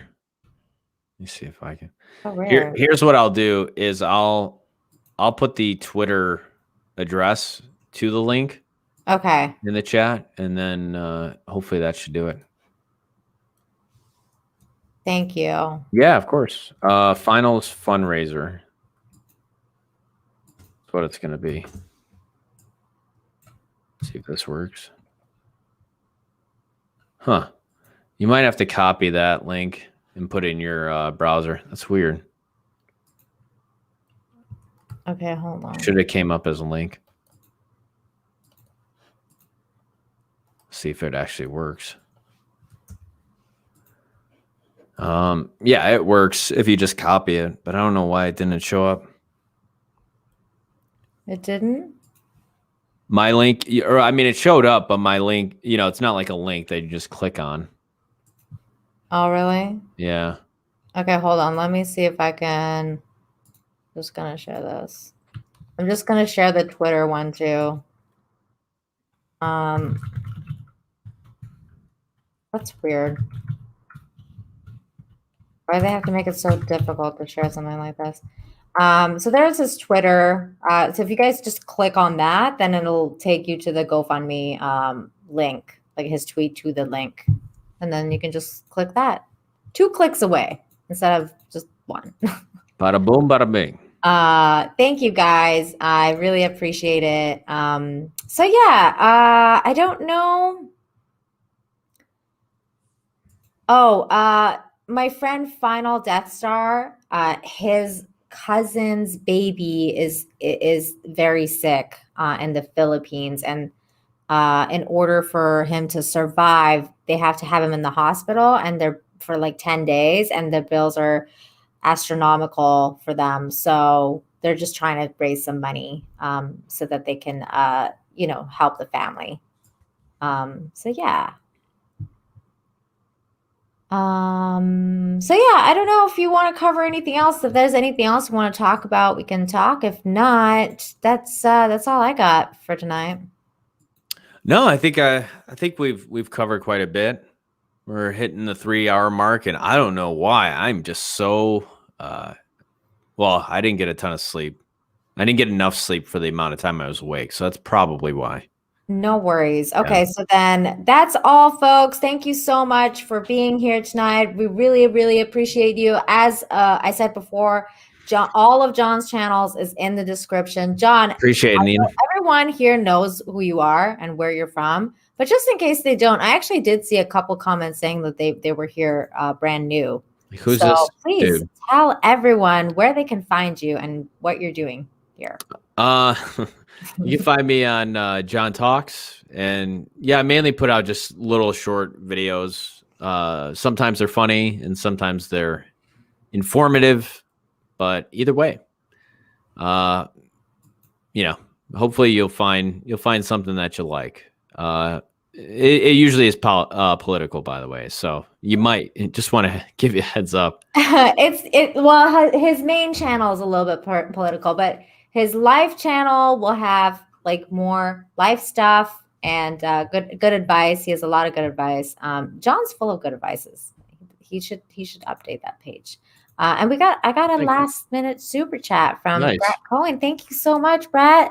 Says the left made consent the issue, not the law. So Marilyn Manson fallout will be interesting. Ad consent was I'm guessing he says as consent was given at the time. Buyer's remorse. Yeah, that's a whole weird deal too with Marilyn Manson. What's going on with him? There's this whole thing too. Like, I get that people do have buyer's remorse, like with regards to that. Like, because I feel like that happens quite a bit, and I don't like it because it kind of like undoes like the Me Too movement and like what it should be about. Like actual victims and everything like that. Because I think this person was involved with Marilyn Manson for a long time. I mean, I don't know if it is in his case, because she claims that he groomed her and stuff. And like at the time when she started seeing him, she was a minor, like she was like 16 or 17. And he wasn't, like he was much older. And then like there was like a lot of stuff going on, and like so she now feels like maybe like, you know, and I mean like Marilyn Manson's a weird ass shit, so I don't really know. I don't know enough to judge this. I don't know if this is a case of buyer's remorse, because I feel like if she's right, it could be legit. You know, I mean, they're you know, what the hell are you doing as a grown man? You know. You know, hanging out with, you know, 16-year-old or whatever. You know, I mean, maybe, you know, you can make a case. I'm sure if she was 18, I'm not sure how old he was, right? But I think he was like in his like late 20s or something at the time. He was like almost 30. I mean, if he was sexually active with this girl before that, like that's what, sex with a minor or whatever. Yeah, I mean, I don't know if they were, but she says that like he was grooming her until like she basically turned legal so that they could and not so that he wouldn't be in trouble for that. But it's just such a weird thing though. And I know Marilyn Manson's in some weird ass shit. And I know he's a very, very smart guy. Like he's like he's like one of those very extremely intelligent people. Yeah. And I think like he may have used that to his advantage to get certain things, you know what I'm saying? Like I think like it's like kind of like a psychopath kind of thing. Yeah. But I don't know. I don't know well enough to judge. I just feel like if that's the case, I can see him being a little bit like, I don't know if that's buyer's remorse. Yeah, I don't necessarily know if it is. Who knows? You know, it's kind of tough to say. I mean, definitely a part of me wants to say, well, you know, you made your choices and that's your responsibility, and you got, you know, you live with them. But when you're that young, though, like that is young, and you don't know, you don't know anything, and you don't, you know. Kids are, you know, young kids are typically naive to a lot of, you know, a lot of stuff. Zoidberger says, I remember back in the day when everyone said Marilyn Manson removed some of his ribs to give himself BJs. That was the first thing that I said when I heard about the news of him like getting Me Too'd or whatever. I was like, didn't he remove his ribs so he can give himself BJs? And everyone was like, no, dude, that was a lie. Like he didn't do that. And I was like, oh, It's like an urban. That was like an urban legend. Yeah. Yeah, but I totally believe that. I thought he did it for reals, and apparently that's not true. But yeah. So, anyways, thank you again for the super chat, Brett, and you guys have a great night, and we'll catch you next week. And I'm gonna play my intro that I played for the outro as well. So, take care, everybody. Bye. See you, everyone. Have a good night. Good night.